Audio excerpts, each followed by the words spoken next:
Hello साथियों, कैसे हैं आप सभी। स्वागत है आपका आपके अपने चैनल एसएससी विद्यालय में। तो आज हम लोग पढ़ने वाले हैं नाउन। तो सबसे पहले बताते हैं कि पिछले कुछ दिनों से हमारा तबीयत खराब चल रहा था, इसलिए आपका जो प्लिंथ टू पारामाउंट बुक का जो सीरीज है वो कंटिन्यू मैं नहीं कर पा रहा था, तो इसके लिए मुझे खेद है। और अभी भी मैं पूरी तरीके से ठीक नहीं हूँ, लेकिन फिर भी आपके बीच में नाउन टॉपिक को लेकर आया हूँ और इसी तरीके से मैं पूरा आपका टॉपिक कवर करने वाला हूँ। तो परेशान होने की कोई ज़रूरत नहीं है। बीच बीच में वीडियो अपलोड नहीं हो पाती है तो उसमें घबराने की ज़रूरत नहीं है साथियों, ठीक है। और किसी भी तरीके का अगर आपको कठिनाइयाँ आती है, प्रॉब्लम आती है, तो आप कमेंट बॉक्स का सहारा लें। वहाँ पर कमेंट करके आप अपना कोई भी परेशानी हो तो बताएं वहाँ पर ज़रूर, ठीक है। चलिए शुरू करेंगे आज नाउन। तो सबसे पहले समझिए नाउन होता क्या है। तो नाउन मतलब होता है संज्ञा, ठीक है, ये आपको पता है। और इसका परिभाषा क्या होता है, तो किसी भी व्यक्ति, वस्तु, स्थान, गुण, कार्य, अवस्था के नाम को क्या कहते हैं, नाउन। तो ये आपको पता था पहले से, ठीक है। अब बात करते हैं नाउन जो होते हैं वो कितने प्रकार के होते हैं। तो नाउन 5 प्रकार के होते हैं साथियों, ठीक है। नाउन कितने प्रकार के होते हैं, नाउन जो होते हैं वो 5 प्रकार के होते हैं। कौन कौन? सबसे पहला होता है प्रॉपर नाउन, दूसरा होता है कॉमन नाउन, तीसरा होता है कलेक्टिव नाउन, चौथा होता है मटेरियल नाउन और पांचवा और आखिरी होता है एब्स्ट्रैक्ट नाउन। तो ये 5 तरह के नाउन आपने पहले भी पढ़े हैं, ठीक है। अब एक काम करते हैं कि ये 5 नाउन जो है हर एक नाउन का अलग अलग से अच्छे तरीके से डिटेल्स में थोड़ा पढ़ते हैं हम लोग। तो आते हैं सबसे पहला नाउन पर, वो है प्रॉपर नाउन। अब समझिए प्रॉपर नाउन होता क्या है। तो प्रॉपर नाउन देखिए, प्रॉपर का मतलब ही होता है खास। प्रॉपर मतलब क्या होता है, खास, मतलब वैसा नाउन जो खास हो। तो अगर इसकी परिभाषा की बात करें तो प्रॉपर नाउन किसे कहते हैं, तो वैसा नाउन जिससे कोई खास व्यक्ति, वस्तु या स्थान के नाम से बोध हो, ठीक है। जैसे राम, ऐसा समझिए कि एक क्लास है, ठीक है, एक क्लास है, उसमें बहुत सारे विद्यार्थी बैठे हैं। एक क्लास थे, उसमें बहुत सारे विद्यार्थी बैठे हैं, उसमें मैं जाकर डायरेक्टली बुलाता हूं कि राम कौन है, तो वहां पर एक पर्टिकुलर व्यक्ति खड़ा होता है, ठीक है, पर्टिकुलर स्टूडेंट खड़ा होता है, वहां पर कोई खास व्यक्ति खड़ा होता है, तो वो उसका नाम राम था, ठीक है। तो ये हो गया प्रॉपर नाउन। और जब मैं जाकर कहता हूं कि सभी विद्यार्थी खड़े हो जाएं, तो ये कॉमन नाउन में आ जाता है, ठीक है। तो ये कॉमन नाउन में भी आगे हम लोग पढ़ने वाले हैं। उसी तरीके से देखिए, कोई खास जगह का नाम है दिल्ली, कोई खास बुक का नाम है गीता, या फिर अगर गीता कोई लड़की का नाम लेते हैं तो कोई खास लड़की का नाम है गीता, ठीक है। इस तरीके से एग्जाम्पल देखिए, राम इज माई फ्रेंड। तो हम कोई खास, कोई प्रॉपर व्यक्ति को कह रहे हैं, कोई प्रॉपर नाउन को कह रहे हैं कि ये जो राम है ये मेरा दोस्त है। तो ये राम क्या हो गया, प्रॉपर नाउन हो गया। अगला देखिए example, I live in Delhi. तो दिल्ली यहां पर क्या हो गया साथियों, प्रॉपर नाउन। तो ये आपका प्रॉपर नाउन पहला नाउन था। अब आते हैं सेकंड नाउन, कॉमन नाउन पर। अब समझिएगा कॉमन नाउन होता क्या साथियों। तो कॉमन नाउन जिस नाउन या संज्ञा से, ठीक है, जिस नाउन से किसी एक वर्ग या जाति के व्यक्ति या वस्तु का बोध हो, उसे क्या कहते हैं, कॉमन नाउन। जैसे अभी एग्जांपल के थ्रू आपको बताया गया था कि एक कक्षा है, वहां पर जाकर मैं किसी एक राम को बुलाता हूं तो वहां पर एक प्रॉपर राम खड़ा होता है, तो वो आपका प्रॉपर नाउन में आ गया। लेकिन अगर मैं जाकर बोलता हूं कि सभी स्टूडेंट खड़े हो जाएं, तो वहां पर जितने भी विद्यार्थी हैं वो किस में आ जाएंगे, कॉमन नाउन में, ठीक है। जैसे एग्जाम्पल देखिए, किंग हो गए। तो अगर हम किंग बोलते हैं तो किंग में कोई खास राजा नहीं आता साथियों, ठीक है। उसमें दुनिया में जितने भी किंग हैं वो सारे किंग इसमें आ जाते हैं। अगला है बॉय। तो अगर मैं बॉय बोलता हूं तो कोई खास बॉय यहाँ पर कोई खास बॉय के बारे में, कोई खास लड़के के बारे में नहीं बोला जा रहा है, बल्कि जितने भी दुनिया में बॉय हैं सभी के बारे में बोला जा रहा है, ठीक है। या फिर मैं अगर कोई क्लास में बोल रहा हूँ बॉय कि सभी लड़के खड़े हो जाएं, तो वहां के सभी लड़के के बारे में बोला जा रहा है, तो वो कॉमन नाउन में आ गया, ठीक है। बॉय क्या हो गया साथियों, कॉमन नाउन। चलिए अगला है गर्ल। तो गर्ल भी यहां कॉमन नाउन है। सिटी भी कॉमन नाउन है। तो ये क्लियर हो गया होगा साथियों आपका। एग्जाम्पल देखिए कि according to the boy the nearest town is very far. तो यहां पर देखिए according to the boy the nearest town is very far. तो यहां पर बॉय क्या हो गया साथियों, सबसे पहले देखिए बॉय क्या हो गया, यहां पर ये भी कॉमन नाउन हो गया। और टाउन भी कॉमन नाउन हो गया, ठीक है, क्योंकि यहां पर कोई खास बॉय के बारे में नहीं बोला जा रहा है, कोई खास टाउन के बारे में नहीं बोला जा रहा है। अगला देखिए, the boys are going. Boys भी क्या हो गया, common noun. The boys are going to the nearest village. Village भी हो गया कॉमन नाउन। मतलब अगर विलेज बोल रहे हैं तो कोई खास विलेज, कोई खास गांव नहीं है, ये कॉमन नाउन है। चलिए अब बढ़ते हैं नाउन नंबर 3 जो है कलेक्टिव नाउन। सबसे पहले आते हैं कि कलेक्टिव नाउन कहते किसको हैं। तो वैसे नाउन जिससे समूह का बोध हो, ठीक है, उसे क्या कहते हैं हम लोग, कलेक्टिव नाउन, यानी समूहवाचक संज्ञा कहते हैं। एग्जाम्पल में देखिए टीम। अब देखिए टीम से क्या बोध हो रहा है, टीम से हम क्या समझते हैं, एक खास समूह का, ठीक है, उसमें बहुत सारे लोग होते हैं। कमिटी, ये भी एक पर्टिकुलर ग्रुप के बारे में बता रहा है। आर्मी।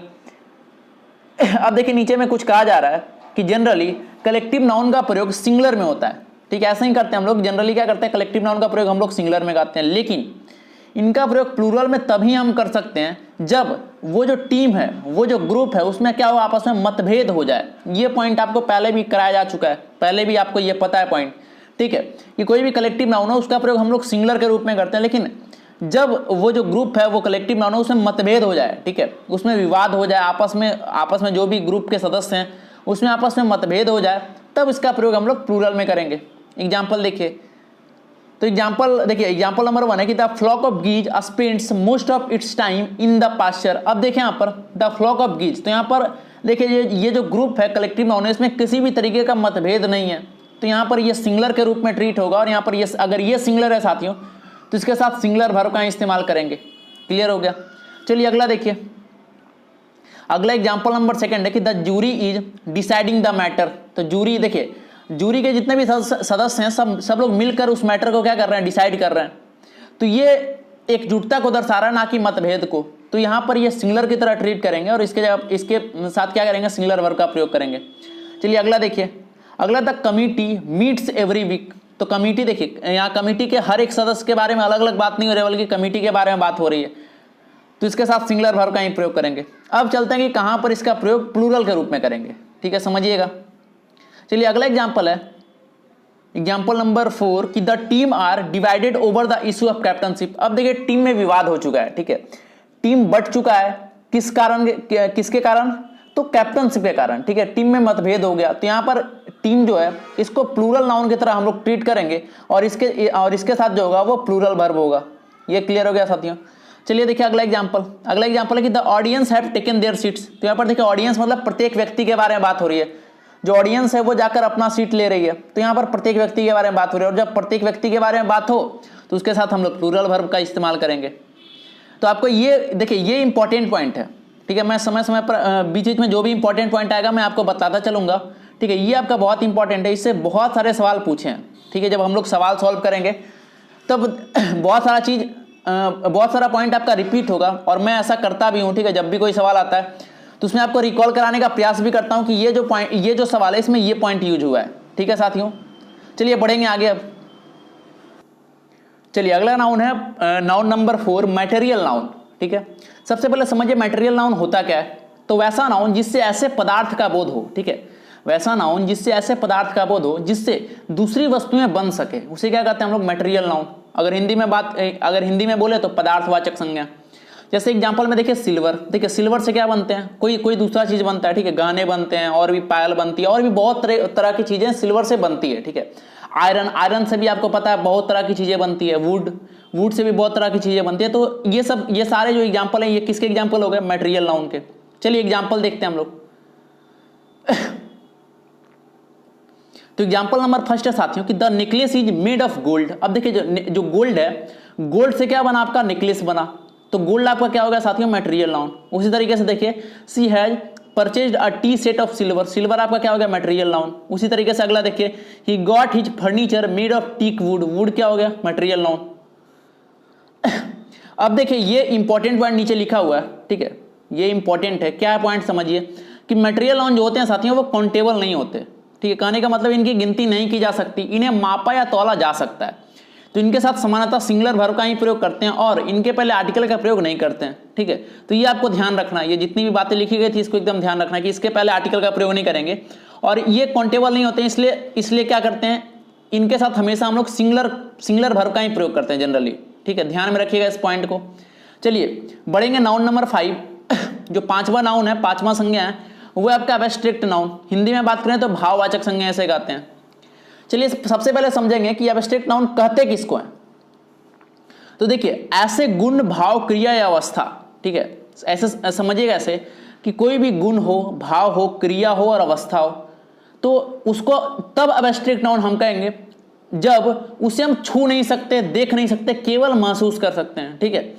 तो देखिए एक बार मैं फिर से रिपीट करूंगा कि ऐसे गुण, भाव, क्रिया, अवस्था को व्यक्त एब्स्ट्रैक्ट नाउन करता है जिसे छुआ नहीं जा सकता, देखा नहीं जा सकता, बल्कि केवल महसूस किया जा सकता है। तो ये समझ में आ गया होगा। जैसे एग्जांपल देखिए, ऑनेस्टी हो गया, ऑनेस्टी को हम लोग छू सकते हैं क्या, नहीं छू सकते। देख सकते हैं क्या, सिर्फ हम लोग क्या कर सकते हैं, महसूस कर सकते हैं। ब्रेवरी हो गया, ये क्वालिटी को दर्शा रहा है। हेटर्ड, लाफ्टर, ये एक्शन को दर्शा रहा है, ठीक है। इसको भी हम लोग देख नहीं सकते, छू नहीं सकते, महसूस सिर्फ कर सकते हैं हम लोग। पॉवर्टी हो गया, यूथ, ये क्या कर रहा है, अवस्था को दर्शा रहा है। चलिए आगे बढ़ेंगे। आगे देखिए लिखा हुआ है कि एब्स्ट्रैक्ट नाउन का प्रयोग सामान्यतः सिंगुलर में ही करते हैं। एग्जांपल देखिए कि पीपुल रिस्पेक्ट हिज सिंसियरिटी, तो यहाँ पर देखिए इसको, ये जो है सिंसियरिटी जो एब्स्ट्रैक्ट नाउन है, इसका प्रयोग हम लोग सिंगुलर के रूप में किए हैं। क्लियर। अगला देखिए honesty is the best policy, इसके साथ भी देखिए सिंगुलर वर्ब का इस्तेमाल हुआ है। तो ये आपका पांचों नाउन क्लियर हो गया। ठीक है, अब देखिए यहां से नाउन वही है आपका, लेकिन फिर से अलग नजरिए से इसको फिर से दो भागों में बांटा गया। यहां से फिर से साथियों जितने भी नाउन थे सबको दो भागों में बांटा गया। कौन कौन है, तो सबसे पहला है काउंटेबल नाउन और दूसरा है अनकाउंटेबल नाउन। क्लियर। अब देखिए इसका जो आपका इंग्लिश में नहीं से आपका क्लियर हो रहा होगा कि काउंटेबल किसे कहेंगे और अनकाउंटेबल किसे कहेंगे। तो काउंटेबल किसे कहते हैं, काउंटेबल कहते हैं वैसे नाउन जिसे हम लोग काउंट कर सकते हैं, और अनकाउंटेबल किसे कहते हैं, वैसे नाउन जिसे हम लोग काउंट नहीं कर सकते। क्लियर। तो वही देखिए लिखा हुआ है काउंटेबल नाउन वह नाउन होता है जिसकी गणना की जा सके। एग्जांपल देखिए वी बाउट 6 टेबल्स। ठीक है, तो इसे टेबल को हम लोग काउंट कर सकते हैं। I have a few friends, she saw many movies last month. तो ये सब क्या थे, ये काउंटेबल नाउन थे। टेबल हो गया, फ्रेंड हो गया, मूवीज हो गया। ठीक है, अब आते हैं नॉन काउंटेबल नाउन पर। देखिएगा नॉन काउंटेबल नाउन किसे कहते हैं, या फिर इसे अनकाउंटेबल नाउन भी कहते हैं। तो अनकाउंटेबल नाउन जो होता है वह नाउन होता है जिसकी गणना हम लोग नहीं कर सकते। जैसे देखिए जे प्राइस्टली डिस्कवर्ड ऑक्सीजन। अब बताइए ऑक्सीजन का हम लोग गणना कर सकते हैं क्या, नहीं कर सकते। They decided to sell the furniture, furniture का भी गणना हम लोग नहीं कर सकते। ठीक है, much money was wasted on the show, money की भी गणना हम लोग नहीं कर सकते। ठीक है, यहाँ पर मनी का मतलब द्रव्य से होता है। ठीक है, अब बहुत लोगों को लग रहा होगा कि जो पैसा होता है हमारे पास उसको मनी कहते हैं। ठीक है, तो ये जो मनी है साथियों, ये अगर आप इंडिया में रहते हैं और आपके पैसे के बारे में बात हो रही है तो वहाँ पर रुपीज, ठीक है, अगर रुपीज लिखा रहे या रूपी लिखा रहे तब देखिए तब इसकी गणना कर सकते हैं हम लोग। या फिर अगर कोई यूएस में रहता है डॉलर की बात करें तो उसे हम लोग काउंट कर सकते हैं। लेकिन अगर मनी की बात करें तो ये अनकाउंटेबल में आता है। तो ये यहाँ पर कंफ्यूज नहीं होना आपको, इसको ध्यान में रखना है। क्लियर। अब देखिए बड़ा ही खूबसूरत चार्ट के माध्यम से पूरा दर्शाया गया है काउंटेबल नाउन और अनकाउंटेबल नाउन को। ठीक है, तो सबसे पहले काउंटेबल नाउन और अनकाउंटेबल नाउन के एग्जाम्पल पर आते हैं। तो इसका एग्जाम्पल हो गया, देखिए काउंटेबल नाउन में आ गया स्टार्स हो गया, सेकेंड्स हो गया, रुपीज हो गया, ये सबको हम लोग काउंट कर सकते हैं। और अनकाउंटेबल में आ गया मनी, काउंट नहीं कर सकते, समय काउंट नहीं कर सकते, नॉलेज काउंट नहीं कर सकते हम लोग। ठीक है, अब देखिए वर्ब। अब देखिए वर्ब का यूज देखिएगा, वर्ब काउंटेबल नाउन में किस प्रकार होगा और अनकाउंटेबल नाउन में किस प्रकार होगा। तो वर्ब जो है काउंटेबल नाउन में सिंगुलर के साथ, ठीक है, सिंगुलर नाउन का प्रयोग करेंगे। क्लियर, सिंगुलर नाउन के साथ सिंगुलर वर्ब का प्रयोग करेंगे। और plural with plural noun, plural noun के साथ किसका प्रयोग करेंगे, प्लूरल का। और जब अनकाउंटेबल नाउन की बात करें तो वहां पर सिर्फ और सिर्फ सिंगुलर वर्ब का ही प्रयोग करते हैं। ये क्लियर हो गया। चलिए अब चलते हैं एडजेक्टिव की ओर। तो काउंटेबल नाउन के साथ many, few, a number of, the number of, ये सब एडजेक्टिव प्रयोग होता है। या फिर इसको अलग तरीके से कहें तो जहां भी मेनी हो, फ्यू हो, अ number of, the number of लगा रहे तो हम ऐसा समझेंगे कि वो जो नाउन है साथियों वो काउंटेबल नाउन है। अब देखिए अगला अनकाउंटेबल नाउन, तो जहां भी मच हो, लिटिल हो, क्वांटिटी ऑफ हो, ये सब जहां भी यूज रहे तो आप ऐसा समझेंगे कि ये जो है अनकाउंटेबल नाउन है। ठीक है, या फिर अनकाउंटेबल नाउन के साथ ये सारा एडजेक्टिव इस्तेमाल होता है। तो इस तरीके से आप समझ सकते हैं इसे। आर्टिकल की बात करें तो काउंटेबल नाउन में ए एंड द तीनों यूज होता है, और अनकाउंटेबल नाउन या नॉन काउंटेबल नाउन में सिर्फ द का यूज करते हैं। ठीक है, तो ये आपका क्लियर हो गया होगा साथियों। चलिए बढ़ेंगे आप कुछ इंपॉर्टेंट पॉइंट की ओर। ये आपका इंपॉर्टेंट पॉइंट है। तो सबसे पहले रूल नंबर 1 देखते हैं। तो रूल नंबर 1 है साथियों कि कुछ नाउन का प्रयोग हमेशा प्लूरल फॉर्म में ही होता है। कुछ ऐसे नाउन है साथियों जिसका प्रयोग जो होता है हमेशा प्लूरल फॉर्म में ही होता है। इन नाउन के अंत में लगे यस को हटाकर इन्हें सिंगुलर नहीं बना सकते, ये दिखने में भी प्लूरल ही लगते हैं एवं इनका प्रयोग प्लूरल की तरह ही होता है। अब देख लीजिए एग्जाम्पल क्या क्या है। स्कीसर्स हैं, टंग्स हैं, प्लियर्स हैं, प्रिंसर्स हैं, बेलोज हैं, ट्राउजर्स हैं, पैंट्स हैं, पजामास है, और ये बहुत सारा शॉर्ट्स है, गैलोज है। ठीक है, एक काम करना है आपको साथियों, जो मैं अभी बताने जा रहा हूँ ध्यान से सुनिएगा, ये आपके लिए बहुत फायदेमंद साबित होगा। आप ये सारे वर्ड और साथ में इसका हिंदी आप अपने नोटबुक में नोट कर लीजिएगा। ठीक है, एक नोटबुक बना लीजिए, उसमें आप नोट कर लीजिएगा और ऊपर में ये लाइन लिख दीजिएगा कि ये जितने भी वर्ड हैं, ऐसे नाउन है जिसके अंत में लगे यस को हटाकर हम लोग सिंगुलर नहीं बना सकते, और नीचे सारे वर्ड को लिख लीजिएगा। और देखिए इसको याद करने का कोशिश मत करिएगा, इसको रटने का कोशिश मत करिएगा, इसको समय समय पर आप पढ़ते रहिएगा। ठीक है, समय समय पर जब आप पढ़ेंगे तो ये आपका क्लियर होते चला जाएगा। ठीक है, चलिए एग्जाम्पल देखें। आप ये सारा कुछ पढ़ लीजिएगा। एग्जाम्पल देखिए कि वेयर आर माई पैंट्स, तो देखिए पैंट्स क्या है आपका प्लूरल है, तो इसके साथ देखिए प्लूरल वर्ब का इस्तेमाल हुआ है। अगला देखिए वेयर आर द टंग्स, तो आर ये क्या हो गया प्लूरल वर्ब। अगला देखिए the proceeds were deposited in the bank, all the assets were seized. अब देखिए यहां पर सिर्फ आपको यही चेक करना है, बहुत बार होगा कि ये लिखा रहेगा और इसके साथ यहां पर जैसे वाज लिखा रहेगा, तो आपको लगेगा अच्छा यहाँ वाज लिखा है तो इसको चेंज कर देते हैं, तो ये तो चेंज हो ही नहीं सकता। क्लियर साथियों, तो आपको वाज से वेयर यहीं पर करना होगा, तो यहाँ वेयर तो लिखा हुआ तो ये तो सही है। अगला देखिए arms are given to the beggars, ये भी सही है। The embers of the fire were are still burning, तो ये सारे जो थे ये प्लूरल नाउन थे, ठीक है, और इनके अंत में जो यस लगा था उसको हटाकर हम लोग सिंगुलर नहीं बना सकते, इसका इंपॉर्टेंट पॉइंट यही था। चलिए एक नोट में कुछ लिखा हुआ है, और ये जो नोट में लिखा हुआ है साथियों इसका इस्तेमाल बहुत बार हो चुका है, ठीक है, बहुत बार आपके एसएससी ने इसका इस्तेमाल करके बहुत बार आपके बीच में सवाल, आपके एग्जाम में बहुत बार इससे सवाल ही पूछा है। एक वर्ड है वेजेज, ठीक है, तो वेजेज का इस्तेमाल हम लोग दो तरीके से कर सकते हैं, ठीक है, वेजेज का इस्तेमाल हम लोग दो तरीके से कर सकते हैं। अगर प्लूरल फॉर्म में करना हो तो इसका अर्थ हो जाएगा मजदूरी, और अगर सिंगुलर फॉर्म में करना हो तो इसका अर्थ हो जाएगा परिणाम। क्लियर, एग्जाम्पल देखिए, एग्जाम्पल हो गया wages are paid in cash. Clear, अब देखिए यहाँ पर जो वेजेज है साथियों, यहाँ पर मजदूरी के बारे में बात हो रही है, तो यहाँ पर ये प्लूरल वर्ब देंगे ना कि सिंगुलर वर्ब। और अगला देखिए wages of hard work is sweet, तो ये जो वेजेज ऑफ हार्ड वर्क है साथियों, ये यहाँ पर ये जो वेजेज है ये सिंगुलर है, ठीक है, क्यों, क्योंकि ये परिणाम, ये आपका जो हार्ड वर्क है उसके परिणाम की बात हो रही है, तो यहाँ पर ये सिंगुलर है। और अगर ये सिंगुलर है साथियों तो इसके साथ जो वर्ब का प्रयोग करेंगे वो भी सिंगुलर वर्ब का प्रयोग करेंगे। ये क्लियर हो गया। चलिए बढ़ेंगे अगले रूल की ओर, rule number second, rule number 2। समझिएगा रूल नंबर 2 क्या है। तो कुछ नाउन जो होते हैं वो दिखने में प्लूरल लगते हैं, ठीक है, कुछ नाउन जो होते हैं वो दिखने में प्लूरल लगते हैं, लेकिन जो अर्थ में होते हैं वो सिंगुलर होते हैं, इनका प्रयोग हमेशा सिंगुलर में ही करते हैं। जैसे देखिए न्यूज हो गया, इनिंग्स हो गया, पॉलिटिक्स हो गया, समन्स हो गया, physics, economics, ethics, mathematics, mumps, measles, rickets, singles, billiards, athletics.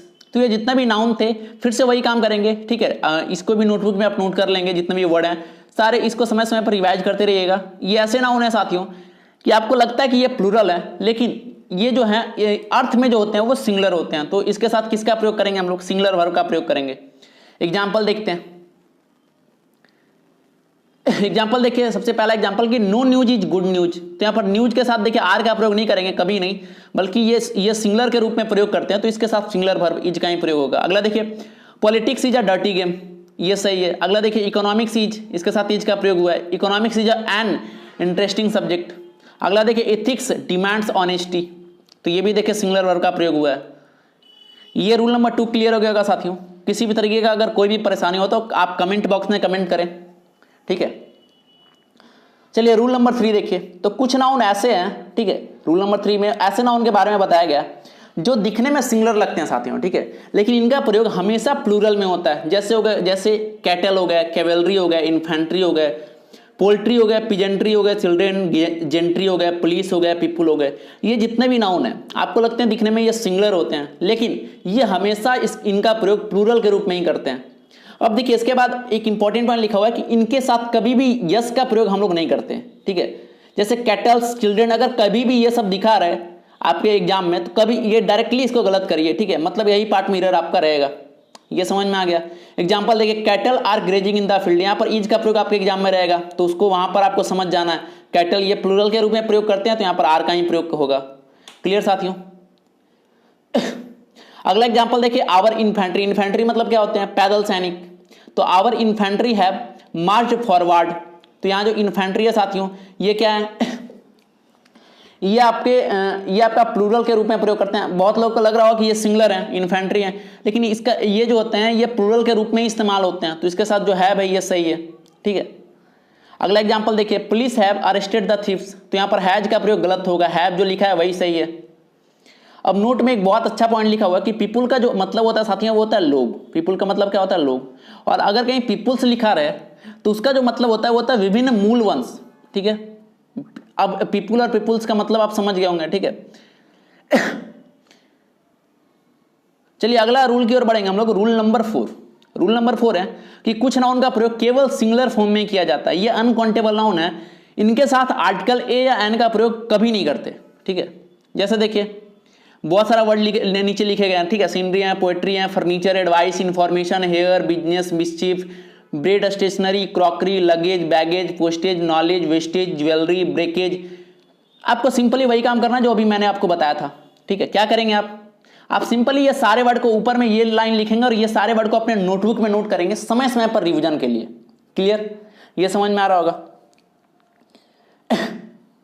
अब एग्जांपल देखें, the scenery of Kashmir is very charming, ठीक है। तो ये जो है देखिए यहाँ जो है साथियों, ये जो इस्तेमाल हुआ है, ठीक है, ये सिंगुलर के रूप में इस्तेमाल हुआ और ये अनकाउंटेबल है, ठीक है। ये क्या है, ये अनकाउंटेबल है और इनके साथ आर्टिकल ए एन का प्रयोग नहीं करेंगे। यहाँ पर देखिए किसका प्रयोग हुआ, दा का प्रयोग, तो यहाँ आर्टिकल ए एन का प्रयोग कभी नहीं करते। अगला देखिए, I have no information about her residence. अगला, the mischief committed by him is अनपैर्डोनेबल।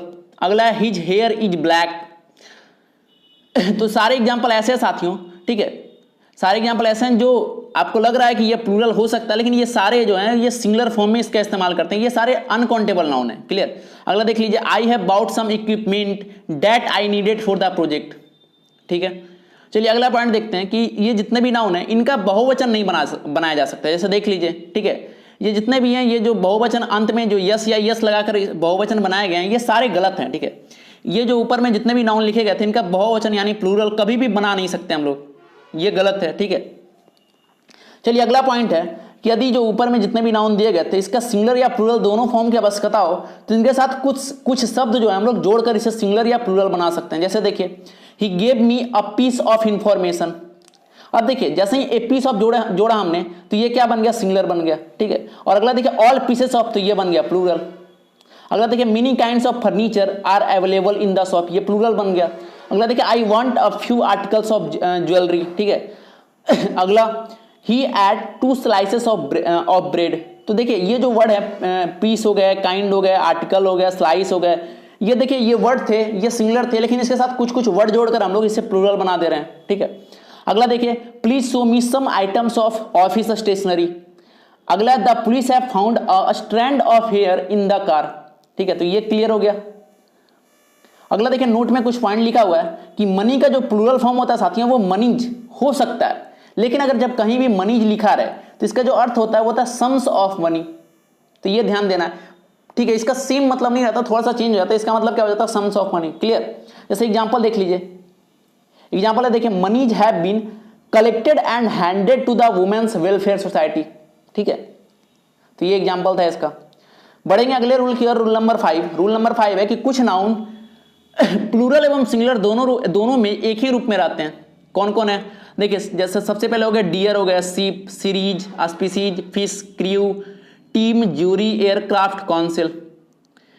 अब देखिए इसमें बहुत सारा तो आपको जाना पहचाना लग रहा होगा, जैसे जूरी, इसका इस्तेमाल हमने बहुत बार पीछे किया है, पीछे वाले टॉपिक में, ठीक है, कि जब जूरी में मतभेद हो तो उसे क्या करते हैं हम लोग प्लूरल के रूप में इस्तेमाल कर लेते हैं, और जब जूरी सेम हो तो सिंगुलर के रूप में करते हैं। लेकिन जूरी का कभी भी इसका जो है इसका कोई प्लूरल बनाते नहीं है, जूरी का हमेशा जूरी ही इस्तेमाल करते हैं।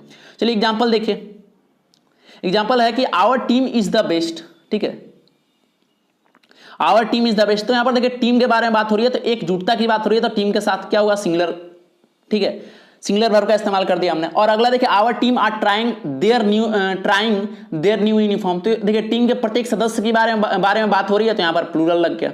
क्लियर। अगला देखिए, अगला example, there are 2 fish in the pond, ठीक है, ये प्लूरल बन गया। अगला देखिए, there are many fishes in the aquarium. अब देखिए यहाँ पर फिश था, यहाँ पर फिशेस बन गया, ठीक है। तो ये देखिए फिश और फिशेस दोनों में अंतर है। यहाँ पर फिश मतलब मछली के बारे में बात हो रही थी, और जो फिशेस है, फिशेस मतलब हो रहा है कि विभिन्न प्रजातियों की मछली, इसके बारे में बात हो रही है, ठीक है। चलिए अगला रूल देखेंगे हम लोग, रूल नंबर 6। रूल नंबर 6 है कि हाइफेनेटेड नाउन का प्रयोग कभी भी प्लूरल फॉर्म में नहीं करते, ठीक है। अब बहुत लोगों को ये पता नहीं है कि हाइफेनेटेड नाउन क्या होता है, तो मैं बतलाता हूं, ठीक है। यहां पर दिख रहा होगा 100 रुपीज, तो बीच में देखिए ये जो साइन है, ठीक है, इसको कहते हैं हाइफेनेटेड, ठीक है, इसको हाइफन कहते हैं हम लोग। और ये हाइफन जब कभी भी 2 नाउन के बीच में रहता है तो उसे क्या कहते हैं हम लोग, हाइफेनेटेड नाउन कहते हैं। ये हाइफन, ये तो पता था आपको, ये जो साइन है किसका है, हाइफन का है। अब एग्जाम्पल देखिए, एग्जाम्पल नंबर ए में है कि ही गेव मी 200 रुपीज नोट। तो देखिए यही तो कह रहा था कि हाइफेनेटेड नाउन का प्रयोग कभी भी प्लूरल फॉर्म में नहीं करते, तो यहाँ पर रुपीज लिखा हुआ है, तो रुपीज गलत हो जाएगा, तो रुपीज के जगह पर क्या लिखेंगे हम लोग, सिंपली रुपी लिखेंगे, ठीक है। अगला एग्जाम्पल देखिए, ही स्टेज इन 5 स्टार्स होटल। तो यहाँ पर देखिए 5 स्टार्स होटल्स है, तो हाइफन लिखा हुआ, तो हाइफन के साथ क्या स्टार्स का प्रयोग गलत होगा, स्टार्स के जगह पर क्या लिखेंगे, सिंपली स्टार। तो ये पॉइंट भी आपका क्लियर हो गया होगा। चलिए अगला rule, rule number 7। Rule number 7 है साथियों कि कुछ नाउन का प्रयोग लोग बोलचाल की भाषा में करते हैं लेकिन वास्तव में उनका प्रयोग करना बिल्कुल गलत होता है। और ये तो एकदम इसमें ट्रिपल स्टार आप लगा लीजिए, बहुत इंपॉर्टेंट है, ठीक है, ये बहुत इंपॉर्टेंट है ये जो पॉइंट है। एग्जाम्पल देखिए, कभी भी आप कजन ब्रदर, कजन सिस्टर का प्रयोग आप कभी नहीं करेंगे, ठीक है। अगर वो भाई के बारे में बात करें, चचेरा भाई, ममेरा भाई, जो भी हो, भाई के बारे में बात करें, बहन के बारे में बात करें, हमेशा आप कजन का ही प्रयोग करेंगे, ठीक है।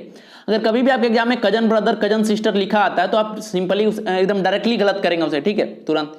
चलिए अगला देखिए, अगला पिक पॉकेटर, अगर कहीं भी आपको दिखे तो वो गलत होता है। सही क्या होता है? पिक पॉकेट ही होता है सही। अगला देखिए, गुड नेम आपका जो होता है वो गलत होता है, गुड नेम कहीं नहीं लिखते, सिर्फ नेम। चलिए अगला है बिग या स्मॉल ब्लंडर, ठीक है।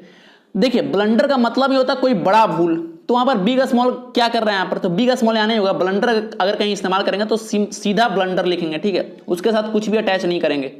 चलिए अगला देखिए, स्ट्रॉन्ग ब्रीज, ठीक है, तो स्ट्रॉन्ग ब्रीज का इस्तेमाल सही नहीं होगा, स्ट्रॉन्ग वाइंड, ठीक है। ब्रीज जो होता है हमेशा क्या होता है, लाइट होता है, ठीक है। अगला देखिए बैड ड्रीम, तो बैड ड्रीम का प्रयोग गलत होता है, इसके जगह पर लिख सकते हैं लोग नाइटमेयर, ठीक है। तो ये जो कुछ वर्ड थे, कुछ शब्द थे, तो ये जो ये जितने भी शब्द थे ये गलत प्रयोग है और ये सही प्रयोग है। तो ये आप इसको समय समय पर रिवाइज करके इसको क्लियर कर सकते हैं, ठीक है। अब देखिए कुछ ऐसा ना होना इसमें हमें बहुत कंफ्यूजन होती है, जैसे फ्लोर और ग्राउंड में। अब बताइए फ्लोर मतलब क्या होता है, ग्राउंड मतलब क्या होता है? फ्लोर मतलब होता है साथियों फर्श, ठीक है। फ्लोर मतलब क्या होता है? फर्श, मतलब घर का फर्श, ऐसे कर सकते हैं, ठीक है। और ग्राउंड मतलब होता है जमीन, ठीक है। ग्राउंड मतलब फर्श नहीं होता, ग्राउंड मतलब क्या होता है? जमीन। ये क्लियर हो गया। अगला देखिए स्किल और टैलेंट, तो स्किल आपने वर्ड सुना होगा, ठीक है, कि इसके अंदर स्किल है, इसके अंदर टैलेंट है, सब आपने सुना होगा। तो स्किल जो है वो विकसित की जाती है, ठीक है, उसे हम लोग सीख कर प्राप्त कर सकते हैं, लेकिन जो टैलेंट होता है वो हमारे अंदर जन्म से होता है, ठीक है। तो ये आपका क्लियर हो गया होगा, स्किल का प्रयोग कहाँ करेंगे और टैलेंट का प्रयोग कहाँ करेंगे, ठीक है। अगर किसी व्यक्ति के अंदर कोई जो गुण है वो जन्म से है तो वहाँ टैलेंट का प्रयोग होगा, और कोई व्यक्ति के अंदर अगर कोई गुण है तो उसे वो जो गुण है वो व्यक्ति ने उसे सीख कर अपने अंदर गेन किया, प्राप्त किया, तो वहां पर स्किल का प्रयोग होगा। क्लियर। चलिए अगला देखिए, अगला इनवाय और जेलेसी। तो ये जो इनवाय है देखिए दोनों का मतलब लगभग सेम ही होता है, लेकिन दोनों का मतलब देखिए ईर्ष्या होता है। और देखिए ईर्ष्या जो दूसरे की चीजों को देखकर हो, ये ईर्ष्या का मतलब होता है इनवाय, ठीक है। और जेलेसी होता है ईर्ष्या जो अपनी चीजों के खोने के डर से हो। तो ये दोनों का इस्तेमाल भी आप समझ गए कहां पर इनवाय का इस्तेमाल करेंगे और कहां पर जेलेसी का इस्तेमाल करेंगे, ठीक है साथियों। चलिए अगला रूल है रूल नंबर 8। रूल नंबर 8 है कि कुछ नाउन जो अर्थ में प्लूरल होते हैं, लेकिन यदि इनके पूर्व में इनके पहले किसी निश्चित संख्यात्मक विशेषण यानी डिफिनिट न्यूमरल एडजेक्टिव का प्रयोग करें, ठीक है, तो इन नाउन को प्लूरलाइज नहीं कर सकते हम लोग, ठीक है। कहने का मतलब इसे प्लूरल हम लोग नहीं बना सकते। एग्जाम्पल देखिए, एग्जाम्पल हो गया पेयर हो गया, स्कोर हो गया, gross, stone, 100, dozen, 1000, million, billion, trillion, जो भी है साथियों, ठीक है। देखिए एग्जाम्पल के माध्यम से समझिए। सबसे पहले देखिए ऑप्शन नंबर बी से शुरुआत करेंगे। ए को हमने क्यों छोड़ा ये मैं बताता हूं अभी। देखिए ऑप्शन नंबर बी देखिए, आई हैव 200 रुपीज ओनली। अब देखिए कहने का मतलब ये जो प्लूरल के बारे में बात हो रही थी यहाँ पर 100 की जगह पर हंड्रेड्स नहीं लिख सकते, ठीक है। अगर हंड्रेड्स लिखते हैं तो ये गलत हो जाएगा। अगला देखिए, सी परचेज्ड 3 डजन, डजन से नहीं कर सकते हम लोग, ठीक है। ही हैज ऑलरेडी डोनेटेड 5000 से नहीं कर सकते, 1000 नहीं रहेगा, ठीक है। अब देखिए जो एग्जाम्पल नंबर ए है इसको अगर वाकई में बोले तो ये यहाँ पर आना चाहिए था। ये यहाँ पर थोड़ा सा आपके बुक का थोड़ा मिसप्रिंट है और नए वाले बुक में इसे सुधारा भी गया है, ठीक है। अब देखिए यहाँ पर देखिए जो पेयर्स, यहाँ पर आपको दिख रहा होगा पेयर्स का इस्तेमाल है। तो देखिए पेयर्स का इस्तेमाल तभी हम लोग करेंगे जब इसके साथ ऑफ लगाओ। अगर ऑफ नहीं है तो ये सिंपल आ जाएगा, ठीक है। अब देखिए यहाँ पर यस का इस्तेमाल जो पेयर्स है, ये ऐसा समझिए कि ये जो एग्जाम्पल है ये इस पॉइंट का एग्जाम्पल है। ये पॉइंट क्या है इसको समझते हैं सबसे पहले, कि यदि इनके साथ इंडिफिनिट काउंटेबल का प्रयोग हो तब इन्हें हम लोग प्लूरल के रूप में लिख सकते हैं। एग्जांपल देखिए, dozens of women, hundreds of people, millions of dollars, ठीक है, scores of shops, many pairs of shoes. अब देखिए यहाँ पर आ गया पेयर्स। एग्जांपल देखिए, hundreds of people came to see the fair, तो यहाँ पर हंड्रेड्स हो गया। He donated millions of rupees. अब ये एग्जांपल पढ़िए, I have 2 pairs of shoes, ठीक है। तो यहाँ जो पेयर्स है ये क्या हो गया, ये अब यहाँ पर सही है, ठीक है। ये वाला पॉइंट क्लियर होगा साथियों। रूल नंबर 8 आपका क्लियर होगा कि कहाँ पर जो पेयर है, स्कोर है, ग्रॉस, ये जितना भी पॉइंट है तो कब इसमें यस लगाएंगे और कब इसमें यस नहीं लगाएंगे, ये आपका क्लियर हो चुका होगा, ठीक है। और अगर किसी भी तरीके का कोई भी प्रॉब्लम हो तो आप कमेंट में बताएं हमें। चलिए रूल नंबर 9 देखिए कि यदि किसी नाउन के बाद प्रीपोजिशन का प्रयोग हो फिर वही नाउन रिपीट हो तो वो जो नाउन होता है वो सिंगुलर फॉर्म में ही होना चाहिए। जैसे देखिए टाउन आफ्टर टाउन, तो इसके जैसे ही देखिए इसके बीच में क्या प्रीपोजिशन है और ये क्या कर रहा है, नाउन जो है रिपीट कर रहा है, टाउन पहले बाद में भी town, town after town was devastated, तो ये क्या हो गया आपका, ये सिंगुलर हो गया, सिंगुलर है तो वाज देखिए यहां पर सही है। अगला देखिए example, row upon row of marble looks beautiful, ठीक है, तो यहां पर लुक्स का प्रयोग हुआ, लुक का प्रयोग यहां पर नहीं करेंगे, ये सिंगुलर सही है, सॉरी यहां पर हाँ ये सिंगुलर यहां पर सही है। अगला एग्जांपल देखिए, he inquired from door to door, तो ये भी सिंगुलर है, सिंगुलर वर्ब का प्रयोग किया हमने, ठीक है। अगला देखिए, ship after ship is arriving, यहां भी देखिए सिंगुलर वर्ब, ये क्लियर हो गया, door to door, ship after ship, row upon row, town after town, ये जितने भी थे साथियों ये सारे क्या थे, सिंगुलर थे, ठीक है। क्यों सिंगुलर थे, अभी यहां पर बतलाया गया था कि जब नाउन के बाद प्रीपोजिशन का प्रयोग और पुनः वही नाउन रिपीट कर जाए, ठीक है, तो ये पॉइंट आपका आपके ध्यान में रहेगा साथियों। चलिए आगे देखिए आगे देखिए, एक पॉइंट लिखा हुआ है कि इन तरह के वाक्यों में टाउन्स आफ्टर टाउन्स, ये देखिए ये रहता है, इसको आप इंपॉर्टेंट कर लें, ऐसा रहता है आपके एग्जाम में, ठीक है, बहुत बार लिखा रहेगा टाउन्स आफ्टर टाउन्स, रोज अपॉन रोज, तो ये जो अंत में यस लगा हुआ है इसका प्रयोग गलत है, ठीक है, इसका प्लूरल के रूप में हम लोग प्रयोग नहीं करते हैं, ठीक है, प्रीपोजिशन के पहले प्लूरल बाद में प्लूरल, ये गलत होता है, doors to doors, ships after ships, ये गलत है, ठीक है, ये गलत है पूरा, कभी भी इसका प्रयोग कर रहे हैं तो तुरंत उसको सुधारिएगा आप और उस वाले पार्ट में एरर बता दीजिएगा, ये क्लियर। चलिए बढ़ेंगे रूल नंबर 10 की ओर। रूल नंबर 10 देखिए, रूल नंबर 10 है कि कॉमन जेंडर नाउन, ठीक है, देखिए कॉमन जेंडर नाउन जैसे टीचर हो गया, स्टूडेंट हो गया, child, clerk, advocate, worker, writer, leader, musician, ये जितने भी हैं ये ऐसे नाउन हैं जिनका प्रयोग मेल और फीमेल दोनों के लिए करते हैं हम लोग, ठीक है, इन्हें ड्यूअल जेंडर भी कहा जाता है, इन्हें क्या कहते हैं साथियों हम लोग, ड्यूअल जेंडर। जब इस तरह के नाउन का प्रयोग सिंगुलर में करते हैं तो समानतः ही, हिज, हिम का प्रयोग करते हैं, जैसे देखिए every leader should perform his duty. अब देखिए यहाँ पर थोड़ा सा विवाद है, ये आगे मैं बताऊंगा अभी। देखिए अगला एग्जांपल देखिए, a teacher should perform his duty sincerely. अब देखिए विवाद देखिए क्या है यहाँ पर, कि इसमें होता है कि जो टीचर है, टीचर सिर्फ मेल तो नहीं होता, फीमेल भी होता है, तो यहाँ पर हिज का प्रयोग हम लोग क्यों कर रहे हैं, तो ये यहाँ पर विवाद है, ठीक है। तो ये अगर विवाद है तो अगर आपका क्लियर हो रहा हो, ठीक है, अगर क्लियर हो कि वो जो है टीचर है वो अगर लेडी है, अगर ऐसा कुछ क्लियर हो रहा होगा तो वहाँ पर हिज की जगह पर आप हर लिख सकते हैं, ठीक है।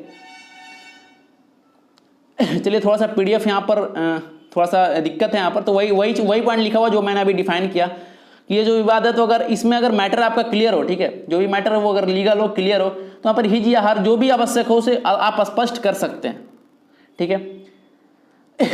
चलिए अब कुछ ऐसे इंपॉर्टेंट वर्ड हैं, ये सारे वर्ड बहुत इंपॉर्टेंट है, कुछ ऐसे इंपॉर्टेंट वर्ड हैं जो ग्रुप शो करते हैं, क्या शो करते हैं साथियों, वर्ड डिनोटिंग ग्रुप्स, यहाँ वही लिखा हुआ है, आपको मे भी क्लियर दिखाई नहीं दे रहा होगा।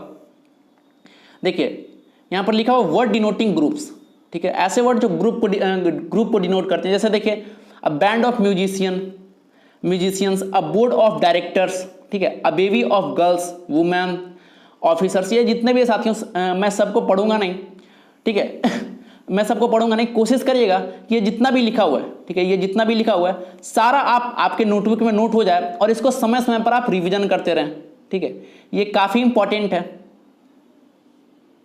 ये सारा जो है इसको आप अपने नोटबुक में नोट कर लीजिएगा, ठीक है, इसको आप टास्क के रूप में अगर करें तो काफ़ी अच्छा होगा, ठीक है, इससे सिर्फ और सिर्फ आपका ही फायदा होगा साथियों, ठीक है, अगर आप नहीं करेंगे तो हमारा कोई नुकसान नहीं है, लेकिन अगर आप करते हैं तो आपका फायदा होगा। करना क्या कि सारे को आपको अपनी नोटबुक में नोट करना और समय समय पर इसे रिविजन करते रहेंगे, ठीक है। कोशिश करिएगा कि इसका हर एक चीज़ का इसका जो हिंदी होता है वो अगर आप नोट कर लें, ऐसे तो प्रॉब्लम नहीं होनी चाहिए, ठीक है, लेकिन अगर प्रॉब्लम है तो आप उसका हिंदी भी लिख सकते हैं, ठीक है। हिंदी के लिए आप क्या करेंगे, आप कोई भी एक डिक्शनरी या फिर ट्रांसलेटर, गूगल ट्रांसलेटर, बहुत सारे ऐप्स आते हैं, आप उसका इस्तेमाल वहाँ से कर सकते हैं, ठीक है। तो सबसे पहले बात करें जेंडर की, तो जेंडर को 4 भागों में बांटा गया है, ठीक है। कौन कौन होते हैं, चारों कौन कौन होते हैं जेंडर समझते हैं। तो सबसे पहला जो जेंडर होता है साथियों, पहला होता है मैस्कुलिन जेंडर, ठीक है। सबसे पहला जेंडर क्या होता है, मैस्कुलिन जेंडर, इसको हिंदी में कहते हैं पुल्लिंग, ठीक है। अब समझते हैं मैस्कुलिन जेंडर होता क्या है, तो ऐसे नाउन जो मेल सेक्स को व्यक्त करते हैं, ठीक है, मैस्कुलिन जेंडर कहलाते हैं। जैसे क्या क्या एग्जांपल हो गए, टाइगर, पावर, वायलेंस, फादर, सन, समर, टाइम, थंडर, ये जितने भी एग्जांपल है साथियों सारे किस में आते हैं, मैस्कुलिन जेंडर में, ठीक है, सिर्फ और सिर्फ मैस्कुलिन जेंडर में आते हैं। चलिए अब बात करते हैं सेकंड जेंडर की, जिसका नाम है फेमिनिन जेंडर, ठीक है। दूसरा जेंडर का नाम है फेमिनिन जेंडर। इसको समझते हैं क्या होता है फेमिनिन। देखिए इसका हिंदी होता है स्त्रीलिंग। अब देखिए इसका हिंदी से आप समझ पा रहे होंगे कि ऐसा नाउन जो फीमेल सेक्स को व्यक्त करते हैं, ठीक है, क्या कहलाते हैं, फेमिनिन जेंडर कहलाते हैं। एग्जांपल में देखिए टाइग्रेस हो गया, वुमन हो गया, लाइनेस हो गया, ठीक है, मदर, सिस्टर, पीस, नेचर, अर्थ, गॉडेस, ये जितने भी हैं, ठीक है, सारे किस में आते हैं, फेमिनिन जेंडर में आते हैं। क्लियर साथियों, ये समझ में आ रहा होगा आपको। चलिए बढ़ेंगे अब तीसरे जेंडर की ओर। तीसरा जेंडर है कॉमन जेंडर। ठीक है, इसका हिंदी होता है उभयलिंग। कॉमन जेंडर का हिंदी क्या होता है? उभयलिंग। अब देखिए किसको कहते हैं कॉमन जेंडर? तो ऐसे नाउन जो स्त्री एवं पुरुष दोनों के लिए यूज होते हैं। अब देखिए ऐसे कौन से नाउन है, तो आपका एग्जांपल में देखिए चाइल्ड। देखिए जब चाइल्ड हम लोग कहते हैं या लिखते हैं तो हमें पता नहीं रहता जो चाइल्ड है, जो बच्चा है वो क्या है, वो मेल है या फीमेल, हमें पता नहीं रहता है। बेबी, टीचर भी हमें पता नहीं रहता। ठीक है, बेबी भी पता नहीं रहता है मेल है या फीमेल है। सर्वेंट में भी पता नहीं चलता, मेल और फीमेल दोनों के लिए सर्वेंट का यूज करते हैं हम लोग। ठीक है, स्टूडेंट हो गया, कजन हो गया, इन्फेंट हो गया, थीफ, नेवर। तो ये जितने भी वर्ड थे साथियों ये सारे किस में आते हैं? कॉमन जेंडर में। ठीक है, हिंदी में बोले तो उभयलिंग। चलिए अब बढ़ते हैं चौथा, वो है न्यूटर जेंडर। ठीक है, इसको नपुंसक लिंग भी कहते हैं। तो देखते हैं नपुंसक लिंग होता क्या। तो ऐसे नाउन जो उन निर्जीव वस्तुओं को व्यक्त करते हैं जो ना तो मेल है और ना ही फीमेल है, उसे क्या कहते हैं हम लोग? Neuter gender. एग्जांपल में जैसे देखिए कॉपी हो गया, बुक हो गया, रूम, पेपर, टीवी, बॉक्स। अभी आपके सामने मोबाइल है तो मोबाइल भी किस में आया? न्यूटर जेंडर में। ठीक है, तो ऐसे नाउन जो निर्जीव वस्तुओं को व्यक्त करते हैं, ठीक है, उसे क्या कहते हैं हम लोग? नपुंसक लिंग यानी न्यूटर जेंडर। ठीक है, आशा करते हैं साथियों ये चारों जेंडर आपको अच्छे तरीके से समझ में आया होगा। 1 2 3 4। ठीक है, पहला क्या था? मैस्कुलिन जेंडर, हिंदी में कहते थे पुल्लिंग, ऐसे नाउन जो मेल सेक्स को व्यक्त करते हैं। दूसरा था फेमिनिन, ऐसे नाउन जो फीमेल सेक्स को व्यक्त करते हैं। तीसरा था कॉमन जेंडर यानी उभयलिंग, ऐसे नाउन जो स्त्री एवं पुरुष दोनों के लिए यूज होते हैं। ठीक है, जैसे एग्जांपल में टीचर, सर्वेंट, स्टूडेंट, ये सारे हो गए। और लास्ट वाला है न्यूटर जेंडर यानी नपुंसक लिंग, ऐसे नाउन जो निर्जीव वस्तुओं को व्यक्त करते हैं। ठीक है, तो ये चारों जेंडर आपका क्लियर हो गया होगा। चलिए बढ़ेंगे आगे। अब हम लोग कुछ रूल पढ़ेंगे। वो रूल होगा मैस्कुलिन से फेमिनिन में चेंज करने का। ठीक है, वो जो रूल अभी हम लोग पढ़ने वाले हैं वो रूल होगा कि कैसे हम लोग मैस्कुलिन से फेमिनिन में किसी भी नाउन को चेंज करेंगे। तो देखिए बहुत अच्छे तरीके से आपके नीतू सिंह बुक में दिया गया रूल वाइज। ठीक है, तो सबसे पहला रूल नंबर 1 देखते हैं। रूल नंबर 1 है कि कुछ केसेस में मैस्कुलिन नाउन के बाद ESS लगाने से फेमिनिन नाउन बनाया जा सकता है। अब देखिए ये रूल नंबर 1 में नीचे जितना भी लिखा हुआ नाउन, ये सारे में अगर हम लोग ESS साथ में अटैच कर दें तो ये क्या बन जाएगा? मैस्कुलिन से डायरेक्ट फेमिनिन बन जाएगा। एग्जांपल में देखिए ऑथर, इसमें हमने ESS ऐड कर दिया तो ऑथरेस बन गया। ठीक है, तो ये फेमिनिन हो गया आपका। होस्ट का होस्टेस, जीव का जीएस। ठीक है, मेयर का मेयरेस, पोएट का पोएटेस, ट्यूटर का ट्यूटरेस। इसी तरीके से सारा वर्ड है। ठीक है, तो नीचे सारा पढ़ लीजिएगा। सेफर्ड का सेफार्डेस, जायंट का जायंटेस, हेयर का हेयरेस, लायन का लाइनेस, प्राइस्ट का प्राइस्टेस, टेलर का टेलरेस।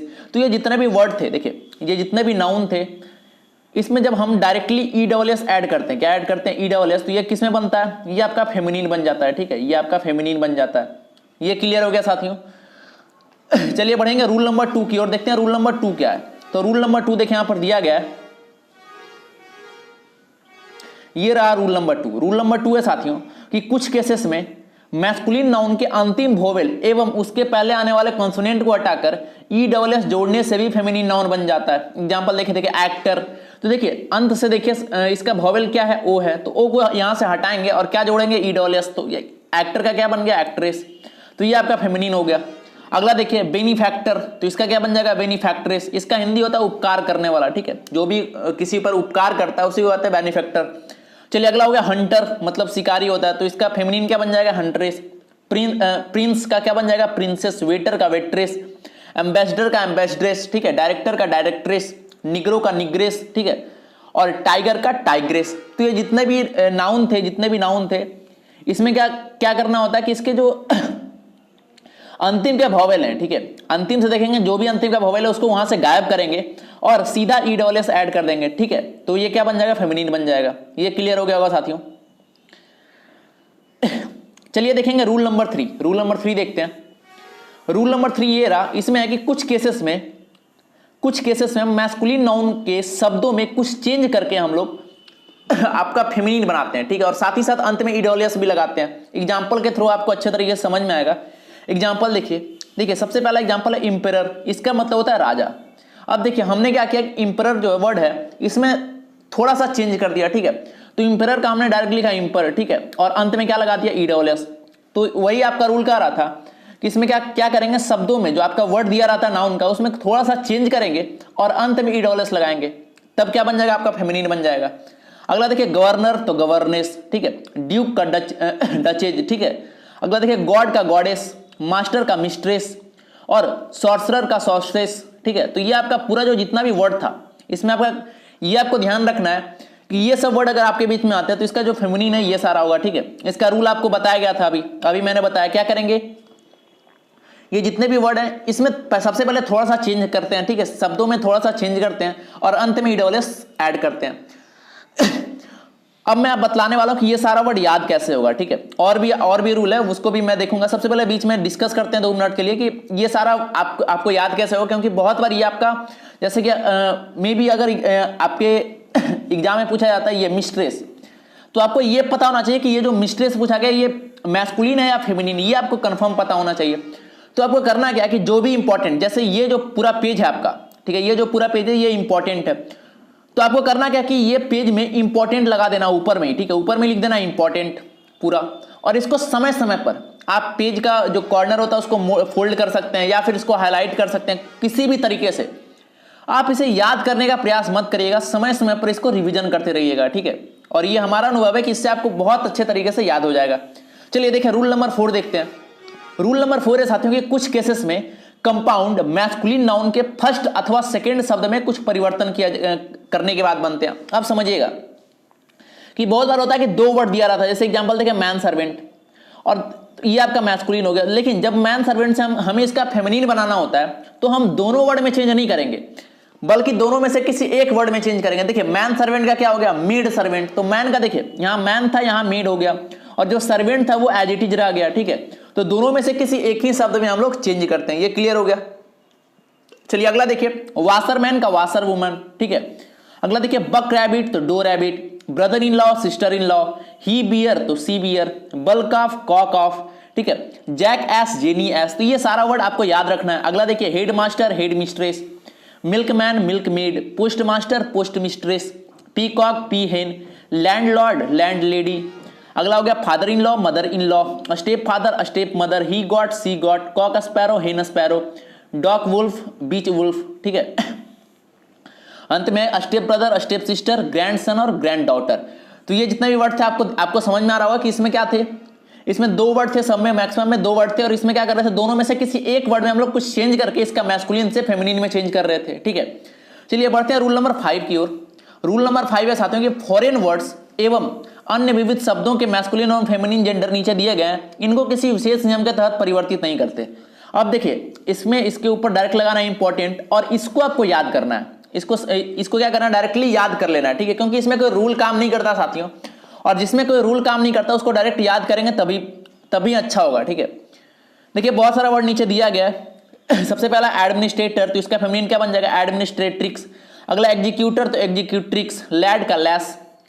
चलिए नीचे और भी बहुत सारे वर्ड दिए गए, इनको आप एक बार पढ़ लीजिएगा और कोशिश करिएगा कि इनको समय समय पर रिवीजन करके जिस तरीके से भी हो ये पूरे वर्ड को आप याद कर लीजिएगा। ठीक है, ये पूरे वर्ड को आप याद कर लीजिएगा, और किसी भी तरीके का प्रॉब्लम हो तो कमेंट में बताएं, मैं उसके लिए एक सेपरेट वीडियो बना दूंगा। ठीक है, जो भी टॉपिक में जिस भी रूल में किसी भी चीज में प्रॉब्लम हो तो आप कमेंट का सहारा लें। ठीक है, चलिए मैं यहां पर ये पार्ट थोड़ा स्किप कर रहा हूं क्योंकि ये सिर्फ आपको पढ़ना, समय समय पर रिवीजन करना है। ठीक है, चलिए अब देखते हैं नाउन का नंबर। इससे पहले हम लोग क्या देख रहे थे, नाउन का जेंडर वाला पार्ट, अब देखेंगे नाउन का नंबर वाला पार्ट। तो सबसे पहले देखते हैं कि जो नाउन का जो नंबर वाला पार्ट है वो कितने तरह के होते हैं। तो नाउन को यहां पर 2 भागों में बांटा गया, सबसे पहला सिंगुलर नाउन और दूसरा है प्लूरल नाउन। अब देखिए इसका इंग्लिश से ही आपको पता चल रहा होगा, सिंगुलर मतलब जो भी नाउन सिंगल हो। ठीक है, कहने का मतलब जिससे किसी एक व्यक्ति, एक स्थान या एक वस्तु का बोध होता हो, और प्लूरल मतलब बहुत सारा। ठीक है, 2 या 2 से अधिक व्यक्ति वस्तु स्थान का बोध हो तो प्लूरल नाउन में आ जाएगा। एग्जाम्पल देखिए सिंगुलर का एग्जाम्पल हो गया बॉय, गर्ल, टेबल, तो ये सब किसका एग्जाम्पल था, सिंगुलर का। और प्लूरल का एग्जाम्पल देखिए सिटीज हो गया, बॉयज हो गया, गर्ल्स हो गया। ठीक है, तो ये सिंगुलर थे और ये प्लूरल। तो हमें सबसे ज्यादा इंपॉर्टेंट है वो कैसे सिंगुलर से प्लूरल में हम लोग चेंज करेंगे, तो उसका ये रूल शुरू करते हैं हम लोग। ठीक है, यहां से रूल नंबर 1 देखते हैं सबसे पहले। तो रूल नंबर 1 है साथियों कि कुछ नाउन के अंत में यस लगाने से वह डायरेक्टली प्लूरल बन जाता है। जैसे बॉय, तो बॉय के अंत में यस लगाएंगे तो क्या बन जाएगा, बॉयज। गर्ल के अंत में यस लगाएंगे तो गर्ल्स। ठीक है, काइट तो काइट्स, टेलीफोन टेलीफोन्स। तो ये डायरेक्टली कुछ नाउन ऐसे थे जिसके अंत में अगर हम यस लगाते हैं तो वो डायरेक्टली प्लूरल बन जाता है। चलिए अब देखते हैं रूल नंबर 2। ये रहा रूल नंबर 2। रूल नंबर 2 है साथियों कि जिन नाउन के अंत में यस हो, double S, C H, S H, Z या यक्स, इतना सारा वर्ड जिस नाउन के अंत में रहे तो उसका प्लूरल बनाने के लिए अंत में ईएस जोड़ दिया जाता है। जैसे देखिए बस, तो अंत में क्या मिल गया हमें, यस मिल गया तो बसेज। वॉच अंत में क्या मिला, सी एच तो वॉचेज। एस अंत में क्या मिला, डबल एस, ठीक है तो एसेज। अगला देखिए फिक्स तो फिक्सेज, ठीक है। Church churches, fox foxes, switch switches, canvas canvases, ठीक है। Class classes, quiz quizzes. तो जब भी किसी नाउन के अंत में यस दिखे, डबल यस दिखे, सी एच दिखे, यस एच दिखे, जेड दिखे या फिर एक्स दिखे तो क्या करेंगे, डायरेक्टली उसके अंत में हम लोग ई एस ऐड कर देते हैं तो वो उसका प्लूरल बन जाता है, ठीक है। कुछ और वर्ड है देखिए इधर, टैक्स तो टैक्स का टैक्सेस। बॉक्स देखिए अंत में क्या मिल रहे हैं, एक्स मिल रहे हैं तो इसके अंत में ई एस ऐड कर दे रहे हैं हम लोग। बॉक्स तो boxes. Dish dishes, coach coaches. तो ये जितने भी वर्ड थे, ठीक है, इसका प्लूरल इस तरीके से बना सकते हैं। अब देखिए कुछ एक्सेप्शन भी है और एक्सेप्शन, जो भी एक्सेप्शन है उसको डायरेक्टली ध्यान में रखना है, ठीक है। जैसे अभी मैंने आपको क्या बताया कि जिस भी वर्ड के अंत में सी एच हो तो डायरेक्टली ई एस जोड़ेंगे, लेकिन ये आपका एक्सेप्शन है, ठीक है। एक्सेप्शन मतलब होता है अपवाद, मतलब इस पर कोई नियम काम करता ही नहीं है। देखिए स्टोमैक है तो इसका प्लूरल इसका जो प्लूरल जो है साथियों वो अलग तरीके से बनता है, ठीक है। देखिए क्या है, अंत में सिर्फ यस जोड़ा गया, ठीक है, तो इसको आप ध्यान में रखिएगा। अगला देखिए लोकस तो लोकाई, ठीक है तो ये इसका प्लूरल अलग बना। रेडियस तो रेडियाई, ऑक्स ऑक्सन। तो ये जो एक्सेप्शन है सबको ध्यान में रखिएगा, सब इंपॉर्टेंट एकदम, ठीक है, सारे वर्ड इंपॉर्टेंट है, सबको ध्यान में रखिएगा आप। चलिए अगला है रूल नंबर 3। रूल नंबर 3 है कि कुछ नाउन के अंत में ओ आता है एवं उससे पहले कोई व्यंजन हो तो उसका प्लूरल बनाने के लिए नाउन के अंत में ईएस लगाते हैं। देखिए ये जो रूल है साथियों ये कह रहा है कि अगर कभी भी किसी नाउन का जो अंतिम लेटर हो, ठीक है, अंतिम लेटर अगर ओ हो और उससे पहले कोई कॉन्सोनेंट हो तो अगर उसे हमें प्लूरल में चेंज करना है तो नाउन के अंत में सीधा हम लोग ईएस का प्रयोग करेंगे। जैसे देखिए हीरो, तो सबसे पहले चेक करते हैं, देखिए अंत वाला वर्ड क्या है, सॉरी अंत वाला लेटर क्या है, ओ, ठीक है, ये क्या है आपका ये ओ आ गया और इससे पहले देखिए इसके पहले का जो लेटर है वो कॉन्सोनेंट हो गया तो क्या करेंगे, डायरेक्टली इसमें ईएस ऐड कर देंगे। उसी तरीके से देखिए पोटैटो तो पोटैटोज, ठीक है, mosquito mosquitoes, mango mangoes, cargo cargoes, echo echoes. तो ये जितने भी वर्ड थे ये सारे इस नियम को फॉलो कर रहे थे। अब देखिए इसमें भी कुछ एक्सेप्शन आ गए, एक्सेप्शन को एकदम भूलना नहीं है, एक्सेप्शन को ध्यान में रखना है। तो ये रहे आपके एक्सेप्शन इसको याद रखना है, ठीक है। चलिए देखते हैं क्या है एक्सेप्शन। तो सबसे पहला हो गया डायनेमो, देखिए फिर से अंत में ओ आया और इसके पहले क्या है, कॉन्सोनेंट है, लेकिन इसमें वो वाला नियम काम नहीं करता, इसके अंत में डायरेक्टली हम लोग यस ऐड करते हैं। रेशियो रेशियोज, सोलो सोलोज, ठीक है, मेमेंटो तो मेमेंटोज, पियानो पियानोज, फोटो फोटोज। तो ये एक्सेप्शन थे, इसको ध्यान में रखना है। चलिए अगला है रूल नंबर 4। रूल नंबर 4 है साथियों कि यदि किसी नाउन के अंत में डबल वॉवेल लगे हो तो उनका प्लूरल बनाने के लिए उसके अंत में हम लोग यस लगा देते हैं। जैसे देखिए बी, तो बी के अंत में देखिए क्या है, डबल ई का प्रयोग हुआ है, ये वॉवेल है तो इसका प्लूरल क्या बन गया, बीज, ठीक है। ट्री का देखिए ट्रीज, उसी तरीके से जू हो गया, वो हो गया, रेडियो, पोर्टफोलियो, तो ये सब का प्लूरल इसी तरीके से हम लोग बनाते हैं डायरेक्टली अंत में यस ऐड करके। चलिए अगला रूल देखते हैं, रूल नंबर 5। रूल नंबर 5 ये रहा साथियों कि यदि नाउन के अंत में वाई आए और वाई से पहले कोई कॉन्सोनेंट आए, ठीक है, तो वाई की जगह आई ई एस लगाते हैं, ठीक है, वाई को वहां से रिमूव करते हैं और वाई की जगह पर क्या लगाएंगे हम लोग, आई ई एस। देखिए एग्जांपल जैसे क्राई, तो अंत में वाई आया और इससे पहले जस्ट पहले कॉन्सोनेंट है तो इसका वाई को यहां से रिमूव करेंगे और सी आर वहीं पर रहेगा और अंत में क्या लगा देंगे हम लोग, आई ई एस। तो क्राई का क्या बन गया, क्राइज। कंट्री तो कंट्रीज, ठीक है, फैमिली फैमिलीज, पनी पनीज, ठीक है, city cities, dictionary dictionaries, lorry lorries, reply replies. तो ये जितने भी नाउन थे इसको इस तरीके से, इसके अंत में वाई था तो वाई को यहां से रिमूव हमने किया और अंत में आई ई एस का प्रयोग हमने कर दिया। क्लियर। चलिए अगला रूल नंबर 6 देखते हैं। रूल नंबर 6 है कि यदि नाउन के अंत में वाई आए और वाई से पहले कोई वॉवेल आए, इससे पहले वाला रूल क्या था, वाई के पहले कॉन्सोनेंट आ रहा था और यहां पर क्या आ रहा है, वाई के पहले वॉवेल, तो यस लगाने से पहले उसका प्लूरल बना देते हैं। एग्जाम्पल देखिए, एग्जाम्पल में सबसे पहला हो गया की, तो अंत में वाई है और वाई से पहले क्या है, ई है, तो यहां पर वाई रिमूव नहीं होता है। यहां पर आपको ध्यान ये देना है, देखिए जब भी मैं एक बात बोलने जा रहा हूं ध्यान से सुनिएगा कि जब भी कोई नाउन के अंत में वाई आए और वाई से पहले कॉन्सोनेंट रहे तो वाई को वहां से रिमूव करना है, ठीक है, वाई को वहां से रिमूव करिए और आई ई एस का प्रयोग करिए। लेकिन अगर अंत में वाई और वाई से पहले वॉवेल हो तो यस लगाने से उसका प्लूरल बन जाता है। जैसे देखिए की, तो देखिए इसके पहले क्या आपका वॉवेल है वाई के पहले, तो इस वाई को यहां से रिमूव नहीं करेंगे बल्कि अंत में यस ऐड कर देंगे। उसी तरीके से देखिए रे, तो रे का रेज, वे का ways, toy toys, donkey donkeys, monkey monkeys, valley valleys, story stories, ठीक है। तो ये रूल आपका क्लियर हो गया होगा। चलिए बढ़ते हैं अगले रूल की ओर, रूल नंबर 7। ये रहा रूल नंबर 7। रूल नंबर 7 है कि यदि नाउन के अंत में यफ हो या फिर यफ ई, ठीक है, अगर ये रहे नाउन के अंत में, ठीक है, तो प्लूरल बनाने के लिए यफ या यफ ई को हटाकर हम लोग भी ई एस लगाते हैं, ठीक है। तो ये ध्यान में रखना है आपको। जैसे काल्फ तो काल्फ्स हो जाएगा, ठीक है, वाइफ तो वाइफ का वाइफ्स, ठीक है, वुल्फ का वुल्फ्स, लीफ का लीव्स, सेल्फ का सेल्फ्स, हाफ का हाफ्स, ठीक है, थिप्स का थिप का थिप्स, लाइफ का लाइफ्स, नाइफ का नाइफ्स, लोफ का लोफ्स, ठीक है। अब देखिए बहुत सारे रूल में एक्सेप्शन थे, तो ये रूल में रूल नंबर 7 में भी कुछ एक्सेप्शन है। आइए कुछ एक्सेप्शन को देखते हैं जिसके अंत में यफ या यफ ई आता है, लेकिन उसको हटाकर हम लोग भी एस नहीं लगाते बल्कि कुछ और लगाते हैं। देखिए एक्सेप्शन क्या है वो देखते हैं।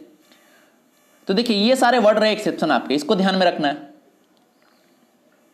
इनको ध्यान में रखिएगा। देखिए इसके अंत में यफ आए तो यहां पर देखिए यफ को रिमूव किया ही नहीं गया, अंत में डायरेक्टली यस को ऐड कर दिया। बिलीफ था तो बिलीफ्स, चीफ का चिप्स, ड्वार्फ का ड्वार्फ्स, ठीक है, गल्फ का गल्फ्स, क्लिफ का क्लिप्स, ग्रिप का ग्रिप्स, प्रूफ का proofs, safe safes, turf turfs, roof roofs, scarf scarfs, brief briefs. तो ये जितने भी थे सारे एक्सेप्शन थे, ये इंपॉर्टेंट थे, ठीक है। जो भी एक्सेप्शन है वो हमेशा इंपॉर्टेंट ही होते हैं, क्योंकि जो भी आपके एग्जाम में पूछे जाते हैं वो डायरेक्ट आपके एक्सेप्शन से ही मैक्सिमम टाइम से उठाए जाते हैं। क्लियर? तो एक्सेप्शन को बिल्कुल नहीं छोड़ना है। चलिए अगला रूल नंबर 8। रूल नंबर 8 कह रहा साथियों कि कंपाउंड नाउन में मेन वर्ड के साथ यस लगाने पर उसका प्लूरल बन जाता है। देखिए ये जो रूल है ये कह रहा है कि अगर कभी भी कंपाउंड नाउन है तो अगर हमें उसका प्लूरल में चेंज करना हो, सिर्फ उसका प्लूरल बनाना हो, तो उसके मेन वर्ड के साथ यस का प्रयोग करते हैं। जैसे देखिए ब्रदर इन लॉ, ठीक है, तो यहाँ पर ब्रदर इन लॉज बहुत जगह लिखा रहता है तो वो गलत है आपका, ठीक है। बहुत बार आपके एग्जाम में देगा ब्रदर्स इन लॉज, तो लॉज में यस नहीं लगाएंगे बल्कि ब्रदर, इसका मेन वर्ड क्या है ब्रदर, तो ब्रदर्स हो जाएगा, ठीक है। अगला देखिए बेडरूम तो बेडरूम्स, रूम में इसका मेन वर्ड था तो रूम में यस लगाया हमने। अगला देखिए कमांडर इन चीफ तो कमांडर्स इन चीफ। अगला देखिए स्टेप डॉटर तो स्टेप डॉटर्स। उसी तरीके से आगे देखिए मेड सर्वेंट तो मेड सर्वेंट्स, ठीक है। अगला देखिए पी हेन तो peahens, peacock peacocks, mother in law तो मदर्स इन लॉ। अगला देखिए सिस्टर इन लॉ तो sisters in law, member of parliament तो मेंबर्स ऑफ पार्लियामेंट। क्लियर? अगला देखिए मैन हेटर तो मैन हेटर्स। अगला देखिए वुमन लवर तो वुमन लवर्स, ठीक है। अगला देखिए मैन लवर तो मैन लवर्स। मेन वर्ड में हम क्या कर रहे हैं, यस का प्रयोग कर रहे हैं। चलिए बढ़ेंगे अगले रूल की ओर, रूल नंबर 9। रूल नंबर 9 देखिए कि कुछ नाउन ऐसे हैं जिनका प्लूरल बनाने के लिए इनसाइड वॉवेल में परिवर्तन करते हैं। मतलब इनसाइड मतलब क्या होता है, अंदर, आंतरिक वॉवेल में हम लोग चेंज करके उसका प्लूरल बनाते हैं। जैसे देखिए मैन, तो मैन का अगर प्लूरल बनाना होता है तो इसका जो अंदर वाला वॉवेल है ए है, ठीक है, अंदर का वॉवेल क्या है ए, तो इसमें हम लोग चेंज करते हैं। तो मैन का मीन होता है, फुट का फीट होता है, माउस का माइस, गूज का गीज, वुमन का वुमेन, टूथ का टीथ, लूज का लाइस और ओसिस का ओसिस। तो ये जितने भी थे सारे इंपॉर्टेंट थे, ठीक है, सारे इंपॉर्टेंट है। मैं समय समय पर आपको बतलाता जा रहा हूं क्या इंपॉर्टेंट है। आपको पढ़ना तो सभी कुछ है लेकिन इंपॉर्टेंट वाला को आपको एकदम हमेशा ध्यान में ही रखना है, ठीक है।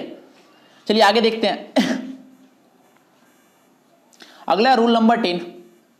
रूल नंबर 10 देखिए क्या लिखा हुआ है कि कुछ नाउन ऐसे हैं जिनका प्लूरल बनाने के लिए हम लोग ई एन जोड़ते हैं।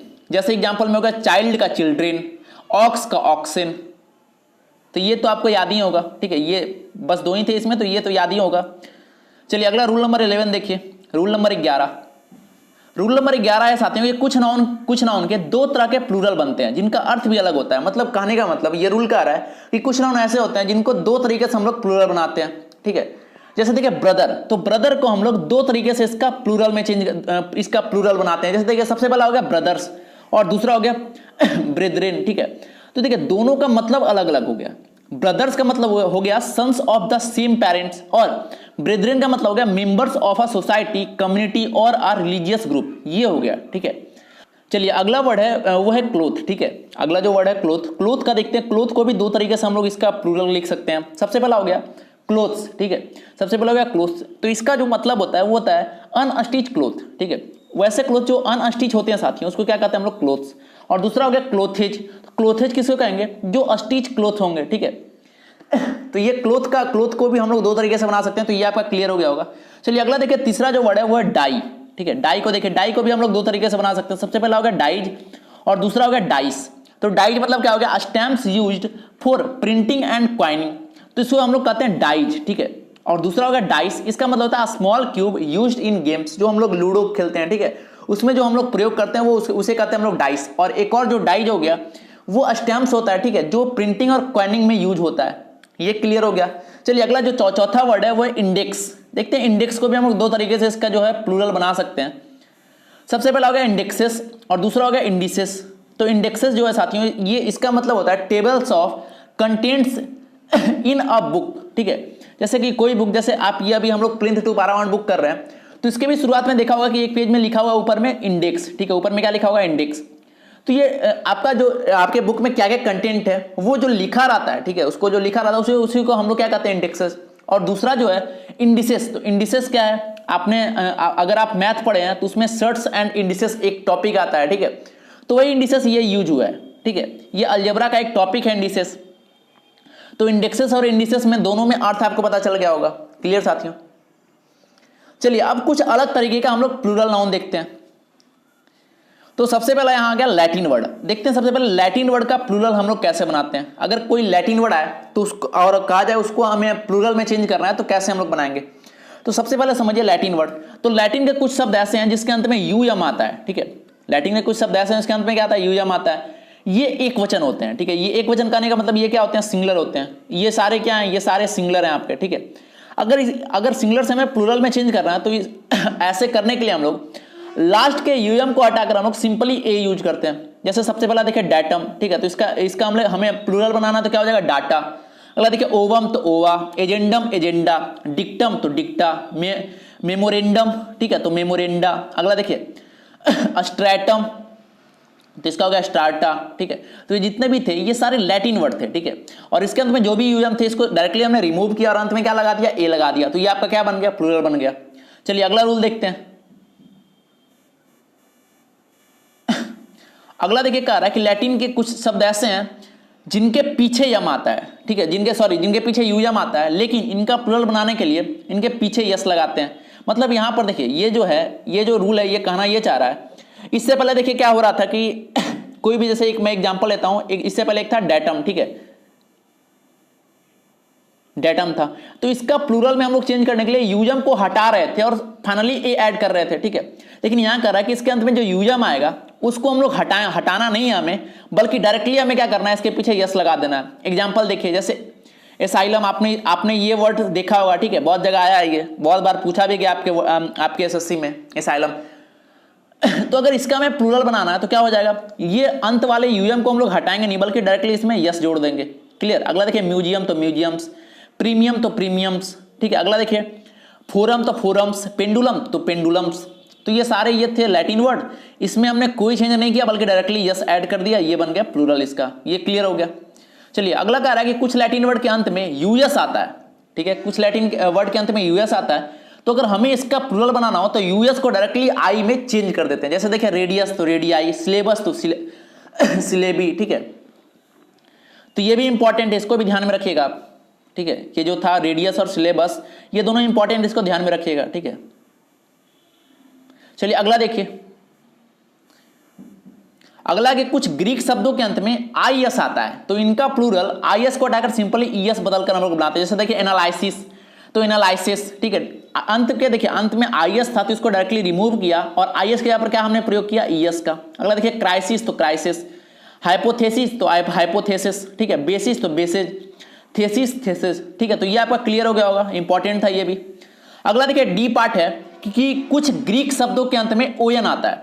कुछ ग्रीक शब्द होते हैं साथियों, उसके अंत में ओएन आता है और इनका प्लूरल बनाने के लिए हम लोग करते क्या है कि ओएन को डायरेक्टली ए में बदलते हैं। जैसे देखिए फेनोमेनन, ये जो है ये ग्रीक वर्ड है, ठीक है। तो इसके अंत में क्या आया, ओएन आया, तो यहां से ओएन को हम लोग रिमूव करेंगे और ओएन के यहाँ पर सिंपली क्या लिखेंगे, ए। तो फेनोमेनन था तो इसका हमें प्लूरल बनाना तो क्या हो जाएगा, फेनोमेना। अगला देखिए क्राइटेरियन तो क्राइटेरिया, ये डायरेक्टली बन गया इसका प्लूरल, ठीक है। तो ये समझ में आ गया होगा। चलिए ई पार्ट देखते हैं। ई पार्ट में कह रहा है कि कई ऐसे नाउन है जिसका प्लूरल इस तरीके से बनते हैं। जैसे इफ हो गया तो इफ का इफ्स, आई का आईज, ठीक है, फाइव का फाइव्स, ठीक है, BA BAs, but buts, ten tens, यमे यमेज, P Ps, ATM ATM, T Ts, MP MP, UPC UPCs, ठीक है। तो ये क्लियर हो गया होगा। चलिए अगला एफ वाला पार्ट देखते हैं। चलिए अगला एफ वाला पार्ट कह रहा कि कुछ नाउन के सिंगुलर एवं प्लूरल फॉर्म जो होते हैं दोनों के अर्थ बिल्कुल अलग होते हैं। देखिए ये इंपॉर्टेंट है, इसको एकदम स्टार लगा लीजिएगा अपने बुक में, ठीक है। देखिए ये जो रूल कहना चाह रहा है साथियों कि जब कोई भी वर्ड है, कोई भी नाउन है, ये जितने भी नाउन दिए गए, जब हम लोग इसका प्लूरल बनाते हैं तो इसका जो अर्थ होता है वो बिल्कुल चेंज कर जाता है। जैसे देखिए सबसे पहला एग्जांपल है एयर। तो देखिए जब हमने एयर से इसका ये सिंगुलर था और इसका हमने प्लूरल बनाया एयर्स, तो एयर मतलब हो रहा था हवा, और जब हमने इसे एयर्स बनाया तो ये बन गया दिखावटी व्यवहार। ठीक है, तो इसका अर्थ बिल्कुल चेंज हो गया। अगला देखिए रिटर्न, इसका मतलब होता है वापसी, और जब हमने इसे प्लूरल में चेंज किया रिटर्न्स हो गया, तो इसका मतलब क्या हो गया आय का हिसाब। अगला देखिए आयरन, तो आयरन्स। ठीक है, सैंड, सैंड्स, तो इसका हिंदी देखते जाइए, सैंड मतलब होता है रेत और सैंड्स मतलब क्या हो गया रेगिस्तान। अगला देखिए वुड मतलब होता है लकड़ी और वुड्स मतलब हो गया जंगल। ठीक है, एब्यूज मतलब दुरुपयोग और एब्यूजेज मतलब क्या होता है कुरीतियां। गुड, ये जो एडजेक्टिव है इसका मतलब होता है अच्छा, और गुड्स जो है वो समान। ठीक है, अगला देखिए वाटर, वाटर मतलब होता है पानी और वाटर्स मतलब हो जाता है समुद्र। वर्क मतलब होता है काम और वर्क्स मतलब क्या हो जाता है साहित्य, लेख। फ्रूट मतलब फल और फ्रूट्स मतलब होता है कोई भी। ठीक है, कोई भी आप मेहनत करते हैं उसका जो नतीजा आता है, उसका जो फल मिलता है उसे कहते हैं हम लोग फ्रूट्स। अगला देखिए विट मतलब होता है वाक्पटुता। ठीक है, और विट्स मतलब होता है बुद्धिमता। तो मैं बता चुका हूं कि ये पूरा इंपॉर्टेंट था आपके लिए। ठीक है, अगला जी वाला पार्ट देखते हैं।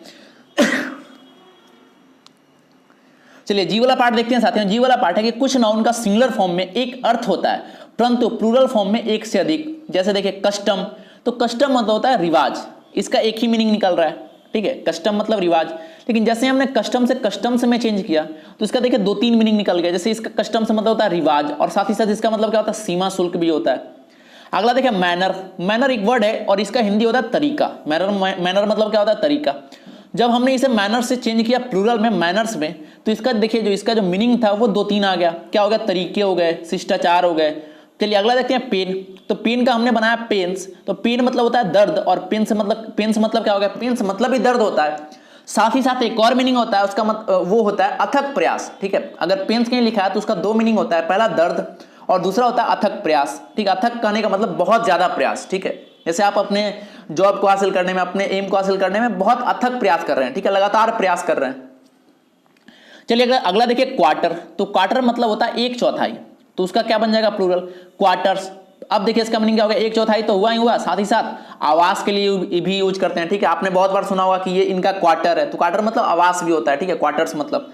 चलिए अगला देखिए लेटर। तो लेटर मतलब होता है अक्षर या फिर चिट्ठी, और अगर लेटर्स की बात करें तो इसका मतलब अक्षर और चिट्ठी होता ही होता है, साथ ही साथ साहित्य भी होता है। ठीक है, यह भी इंपॉर्टेंट है।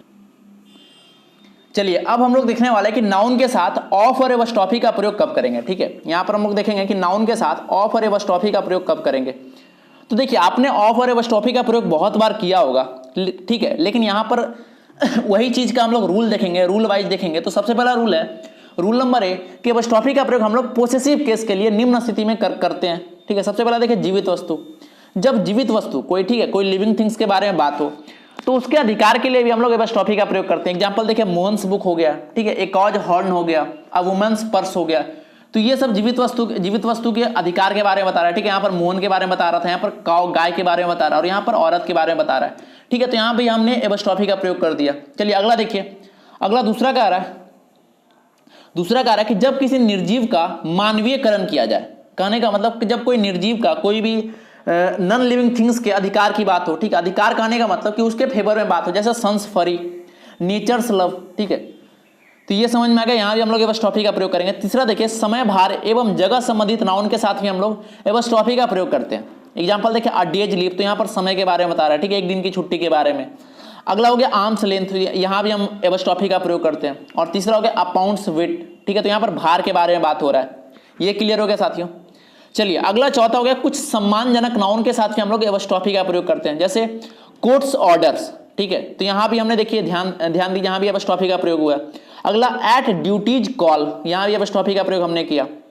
ठीक है, चलिए पांचवा जो है वह कि कुछ फ्रेजेज के साथ, ये इंपॉर्टेंट है कि कुछ फ्रेजेज के साथ भी हम लोग एपॉस्ट्रोफी का प्रयोग करते हैं। फ्रेजेज क्या हो गया, एट वंस विट्स एंड। ठीक है, तो यहाँ भी देखिए आपको एपॉस्ट्रोफी का प्रयोग दिख रहा होगा। और दूसरा हो गया देखिए एट अ स्टोन्स थ्रो, तो ये भी एपॉस्ट्रोफी हो गया। और छठा पॉइंट कह रहा है कि भौगोलिक पिंड के साथ भी हम लोग एपॉस्ट्रोफी का प्रयोग करते हैं, जैसे हो गया अर्थ एटमॉस्फेयर। तो यहाँ भी देखिए यहाँ पर क्या एपॉस्ट्रोफी का प्रयोग है। तो ये एपॉस्ट्रोफी का प्रयोग थे साथियों, ये समझ में आ गया होगा आपको। अब देखते हैं रूल नंबर 2। ठीक है, अगला रूल देखिए, रूल नंबर बी देखिए कि यदि प्लूरल शब्द का अंतिम अक्षर यस है तो एपस्ट्रॉफी का प्रयोग करते समय यस का प्रयोग हम लोग नहीं करते, ठीक है, केवल एपस्ट्रॉफी का प्रयोग करते हैं। जैसे देखिए बॉयज, तो बॉयज देखिए खुद ही प्लूरल है, और अगर उसके अधिकार की बात करना है तो यहां एपस्ट्रॉफी का प्रयोग करेंगे, तो बॉयज के बाद एपस्ट्रॉफी के बाद तुरंत यस का प्रयोग नहीं करेंगे। अगर ऐसा कहीं लिखा रहता है, ठीक है, या फिर अगर ऐसा लिखना आप चाहते हैं तो ये आपका गलत हो जाएगा, ठीक है, ये गलत हो जाएगा। यहां पर यस का प्रयोग हम लोग नहीं करते बल्कि सिंपली इस तरीके से लिखते हैं। अगला देखिए बॉयज कॉलेज हो गया, girls school, working women's hostel, ठीक है, तो यहां पर ये सही है क्योंकि यहां पर लास्ट वाला जो लेटर है वो यस नहीं है एपस्ट्रॉफी के पहले, लेकिन यहां पर देखिए एपस्ट्रॉफी के पहले यस था और यहां भी एपस्ट्रॉफी के पहले यस था। क्लियर, ये समझ में आ गया होगा। चलिए तीसरा रूल देखिए कि जब नाउन सिस्कार ध्वनि, सिस्कार मतलब क्या होता है, हिसिंग साउंड, ठीक है, से खत्म हो तो भी यस नहीं लगता, ठीक है।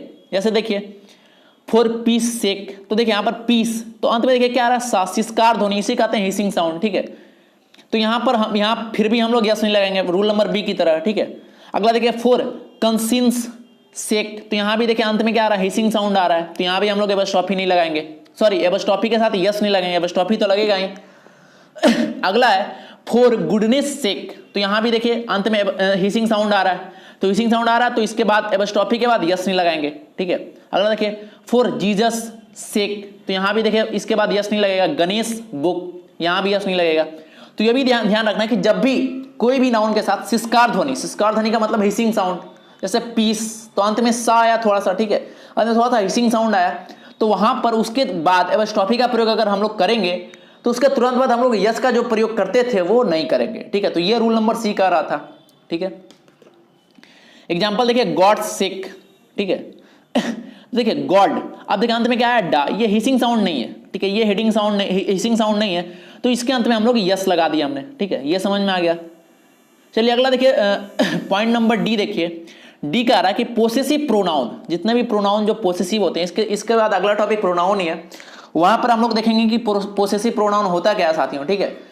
तो वही कह रहा है कि पोसेसिव प्रोनाउन के साथ भी एपस्ट्रॉफी नहीं लगता है। कौन कौन होते हैं पोसेसिव प्रोनाउन, हिज हो गया, हर्स हो गया, योर्स, आवर्स, देयर्स, ये जितने भी प्रोनाउन है, ठीक है, अगर आपको पता नहीं है तो मैं बता देना चाहता हूं कि ये जितने भी प्रोनाउन है सारे पोसेसिव प्रोनाउन है, क्लियर। तो इसके साथ भी हम लोग एपस्ट्रॉफी का प्रयोग नहीं करते, ठीक है, क्लियर हो गया। जैसे योर्स फेथफुली, अब देखिए यहां पर योर्स लिखा हुआ है, ठीक है, यहां पर इस तरीके से अगर कहीं लिखा हो तो ये गलत हो जाएगा, यहां पर जो एपस्ट्रॉफी का यूज हुआ है ये गलत है, ठीक है, यहां पर करते ही नहीं है प्रयोग हम लोग, ये क्लियर हो गया। अगला देखिए योर्स ट्रूली, यहां भी एपस्ट्रॉफी का प्रयोग नहीं है, ठीक है, तो ये रूल नंबर डी क्लियर हो गया होगा आपका। अगला देखिए, अगला रूल नंबर ई देखिए कि निम्न टाइटल्स के साथ भी एपस्ट्रॉफी अंतिम शब्द के साथ ही लगता है। जैसे देखिए टाइटल क्या होगा, कमांडर इन चीफ, अब देखिए बहुत बार लिखा क्या रहेगा, मैं क्लियरली आपको बता देता हूं, बहुत बार लिखा रहेगा कमांडर्स इन चीफ, तो वो गलत हो जाएगा क्योंकि इसका जो अंत वर्ड है चीफ, तो चीफ के साथ ही हम लोग लाएंगे एपस्ट्रॉफी, क्लियर साथियों। कमांडर्स इन चीफ गलत होगा, कमांडर इन चीफ सही है, ठीक है। अगला देखिए माई सन इन लॉज सिस्टर, ऐसा नहीं होगा sons in law, sons in law, ये अगर कहीं लिखा रहे तो ये गलत होगा, ठीक है, ये जो है ये सही है, सन इन लॉज होगा, ये समझ में आ रहा होगा, इसको कभी नहीं भूलेगा, ध्यान में रखिएगा हमेशा। चलिए रूल नंबर एफ देखिए कि निर्जीव वस्तु के साथ एपस्ट्रॉफी यस का प्रयोग नहीं करते बल्कि ऑफ का प्रयोग करते। अब आती है ऑफ की बारी, शुरुआत में आपको बताया गया था ऑफ और एपस्ट्रॉफी, ठीक है, तो दोनों में एपस्ट्रॉफी का प्रयोग हमने बहुत जगह देखा। अब देखते हैं ऑफ का प्रयोग कहां करेंगे, तो ऑफ का प्रयोग निर्जीव वस्तु के साथ, ठीक है, निर्जीव वस्तु के साथ ऑफ का प्रयोग करेंगे। जैसे देखिए टेबल्स लेग, तो यहां पर देखिए टेबल के बारे में बात हो रही है, टेबल क्या है, सजीव या निर्जीव, तो टेबल निर्जीव है, और अगर ये निर्जीव है तो टेबल्स लेग जो लिखे हमने लिखा है वो गलत होगा, ठीक है, टेबल्स लेग लिखना गलत होगा, यहां पर टेबल्स लेग के जगह पर लिखेंगे लेग ऑफ टेबल, ये सही हो गया आपका। तो बहुत बार ऐसा भी लिखा रहता है आपके इरर वाले पोर्शन में टेबल्स लेग, ठीक है, तो वहां पर ऐसा रहे, कभी भी रहे निर्जीव के साथ अगर एपस्ट्रॉफी लगा रहे तो वहां पर आप सुधार लेंगे उसे, ठीक है, ये क्लियर हो गया होगा दोस्तों। अगला पॉइंट नंबर जी का रहा है कि डबल एपस्ट्रॉफी का प्रयोग कभी भी आप ना करें। जैसे माई वाइफ्स सेक्रेटरीज, देखिए लगातार आ गया, वाइफ्स भी हो गया और सेक्रेटरीज भी हो गया, ये गलत है, ठीक है, ये गलत है। वाइफ्स और सेक्रेटरीज ये लगातार हम लोग लिख नहीं सकते, ठीक है, इसकी जगह पर हम लोग सीधा लिखेंगे the mother of my wife secretary, एक जगह लगाया हमने, ठीक है, सबसे शुरुआत में लगा दिया, ठीक है। चलिए अगला एग्जाम्पल देखिए mister Sharma, sorry Mrs Sharma the society chairman, फिर से देखिए दो बार एपस्ट्रॉफी का प्रयोग हुआ है, तो इसको फिर से हम लोग सुधारेंगे। दो जगह सोसाइटीज भी, सोसाइटी के साथ भी एपोस्ट्रोफी का प्रयोग है और चेयरमैन के साथ भी एपोस्ट्रोफी का प्रयोग है, तो वहां पर हम लोग सुधारेंगे, ठीक है, वहां पर सुधारेंगे और किसी एक जगह ही हम लोग लगाएंगे। ये क्लियर हो गया साथियों? चलिए पॉइंट नंबर एच देखते हैं, रूल नंबर एच कि anybody, nobody, everybody, somebody, anyone, someone, known, everybody, ये जितना, सॉरी एवरीवन, ये जितना भी लिखा हुआ है आपके सामने, ठीक है, अगर ये कभी भी आपको मिल जाए, कभी भी अगर आपके एग्जाम में, कभी भी एरर में, कहीं भी अगर मिल जाए, तो इसके साथ एपोस्ट्रोफी यस का प्रयोग हमेशा करते ही हैं, ठीक है। जैसे देखिए every one's concern is no one's concern, ये आपने बहुत बार सुना होगा, तो ये सही है आपका, ठीक है, इसके साथ ही हम लोग एपोस्ट्रोफी का प्रयोग करते हैं। अगला देखिए everybody is business is nobody is business, ये भी सही है। अगला देखिए अगर कभी भी इतने वर्ड के साथ अगर एल्स, ठीक है, ELSE, अगर कभी भी एल्स का प्रयोग कभी भी रहे इसके साथ, ठीक है, तो कभी भी इसके साथ एपोस्ट्रोफी नहीं लगाते, ठीक है, कभी भी इसके साथ एपोस्ट्रोफी नहीं लगाते, बल्कि एल्स के साथ हम लोग एपोस्ट्रोफी लगाते हैं। एग्जांपल देखिए I can rely on your words not somebody else, तो देखिए यहां पर देखिए समबडी, बहुत बार होगा कि समबडी के साथ लगा होगा, तो वहां पर ये गलत होगा, बल्कि एल्स के साथ एपोस्ट्रोफी का प्रयोग हम लोग करेंगे। क्लियर, ये सही है आपका। अगला देखिए I obey your orders and nobody else, ठीक है, तो यहां देखिए इसके साथ लगा एपोस्ट्रोफी। वही देखिए नीचे में लिखा हुआ है कि अगर कभी समबडीज एल्स या नोबडीज एल्स लिखा हो तो ये गलत होगा, ठीक है, तो ये तो अभी आपको बताया जा चुका है। तो ये आपका पूरा नाउन का जो पूरा था साथियों, जितना भी रूल था वो अच्छे तरीके से आपको कंप्लीट करा दिया गया, ठीक है। अभी हम लोग करने वाले हैं नीतू सिंह बुक का टॉपिक नाउन, ठीक है, नाउन टॉपिक के जितने भी सवाल आपके नीतू सिंह बुक दिए गए हैं, उन सारे सवालों को अभी हम लोग बहुत अच्छे तरीके से समझने वाले हैं, हर एक सवाल को सॉल्व करने वाले हैं। तो आप लगातार हमारे साथ बने रहिए। साथ ही साथ ये भी बता दें कि इस चैनल पर आपको प्लिंथ टू पैरामाउंट बुक पूरा कंप्लीट कवर कराया जा रहा है, तो आप इसे सब्सक्राइब कर लें साथियों। चलिए शुरू करते हैं नाउन। तो नाउन का जो पहला सवाल आपके सामने आ गया ये है कि my sister has read pages after pages of the Bible, ठीक है, ये रहा पहला सवाल। आपको बताना है कि किस वाले पार्ट में एरर है, पहले वाले में एरर है, दूसरे वाले पार्ट में एरर है, तीसरे वाले पार्ट में एरर है, या फिर नो एरर। तो देखिए सबसे पहले एरर डिटेक्ट कैसे करेंगे। तो एक पॉइंट था जो आपको नाउन जब हम लोग कर रहे थे तो नाउन में आपको बताया गया था, वो पॉइंट ये था साथियों कि जब भी किसी नाउन के बाद, देखिए जब भी किसी नाउन के बाद तुरंत एक प्रीपोजिशन आए, क्या है, एक प्रीपोजिशन आए और उसके बाद वही नाउन रिपीट कर जाए, क्या हो, वही नाउन रिपीट कर जाए। जब भी ऐसा हो तो ये दोनों जो नाउन है साथियों ये हमेशा सिंगुलर रहेगा, ये पॉइंट था। अब देखिए वही काम यहाँ भी हुआ है, ध्यान दीजिएगा। देखिए पेजेज आफ्टर पेजेज, ध्यान से देखिएगा तो बीच में क्या आपका प्रीपोजिशन है, उससे पहले नाउन है पेज और उसके बाद नाउन है पेज, ठीक है, लेकिन कंडीशन ये था कि उसके पहले नाउन और उसके बाद जो भी नाउन रहेगा वो हमेशा सिंगुलर ही होना चाहिए, और यहाँ पर है क्या, प्लूरल है, तो यहाँ पर पेजेज आफ्टर पेजेज गलत होगा साथियों। इसका सही जो ये गलत हो जाएगा, इसका सही फॉर्म अगर लिखना है तो क्या लिखेंगे हम लोग, पेज आफ्टर पेज, ठीक है, पेज आफ्टर पेज, ठीक है। तो ये समझ में आ गया होगा साथियों, ठीक है, यहां पर हो जाएगा पेज, ठीक है। सही ऑप्शन क्या हो गया इसका, ऑप्शन नंबर सी। चलिए बढ़ेंगे अगले सवाल की ओर। क्वेश्चन नंबर 2, क्वेश्चन नंबर 2 है साथियों कि I went to the temple with my parents, aunts and cousin sisters. देखिए फिर से डायरेक्टली आपको दिख रहा होगा एरर कहां है, कजन सिस्टर्स का कभी भी प्रयोग हम लोग नहीं करते, कजन ब्रदर, कजन सिस्टर कभी भी होता नहीं है, कजन होता है, ठीक है। यहाँ पर जो भी कजन लिखा हुआ है, कजन सिस्टर्स गलत हो जाएगा, यहाँ पर सिर्फ और सिर्फ कजन का प्रयोग हम लोग करेंगे, ठीक है। तो इसका सही ऑप्शन क्या होगा, ऑप्शन नंबर सी वाले पार्ट में एरर था साथियों। चलिए अगला सवाल क्वेश्चन नंबर 3 देखते हैं। क्वेश्चन नंबर 3 है कि he takes pain over his work, ये रहा क्वेश्चन नंबर 3। अब देखते हैं किस वाले पार्ट में एरर है। तो देखिए एक फ्रेज होता है, ठीक है, एक फ्रेज होता है, वो फ्रेज होता है टेक्स पेन्स, क्या होता है फ्रेज, ध्यान में रखिएगा, ठीक है, फ्रेज होता है टेक्स पेन्स, ये फ्रेज होता है। इसका मतलब क्या होता है, इसका मतलब होता है काफी प्रयास करना, ठीक है, बहुत प्रयास करना। अब देखिए अगर कहीं भी फ्रेज वाला कुछ आए तो वहां पर फ्रेज, देखिए अगर कहीं भी किसी भी सवाल में कोई फ्रेज का एकदम अगर एग्जैक्टली फ्रेज वाला मिले साथियों, ठीक है, जैसे यहां दिख रहा होगा टेक्स पेन, तो यहां पर फ्रेज लगेगा, ठीक है, यहां पर और कोई नियम काम नहीं करेगा, डायरेक्टली यहां पर फ्रेज का ही इस्तेमाल करेंगे। तो यहां जो टेक्स पेन लिखा हुआ, तो टेक्स पेन तो कोई फ्रेज होता नहीं है, टेक्स पेन्स फ्रेज होता है, ठीक है। तो यहां पर पेन के साथ हम लोग यस ऐड कर देंगे, ठीक है। तो कहने का मतलब इसका किस वाले पार्ट में एरर था, ऑप्शन नंबर बी सही हो जाएगा। ये समझ में आ गया होगा। चलिए अगला सवाल क्वेश्चन नंबर 4 देखते हैं। क्वेश्चन नंबर 4 है साथियों कि the manager put forward a number of criterions for the post. अब फिर से मैं एक रूल आपके सामने डिस्कस करना चाहता हूं कि कभी भी ए नंबर ऑफ का प्रयोग हो तो उसके बाद हमेशा प्लूरल का प्रयोग होता है, ठीक है। अब बताइए क्राइटेरियंस प्लूरल है क्या? ये प्लूरल आपका नहीं है, ठीक है। तो प्लूरल है क्या? क्राइटेरिया प्लूरल होता है, ठीक है। ये अभी इससे जस्ट पहले आपको बताया गया था।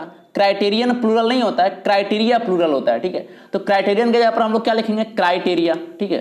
तो इसके जगह पर लिख दीजिए क्राइटेरिया, तो ये आपका सही हो जाएगा, ठीक है। सही ऑप्शन क्या हो गया? Option number B. चलिए अगला सवाल देखते हैं, क्वेश्चन नंबर 5।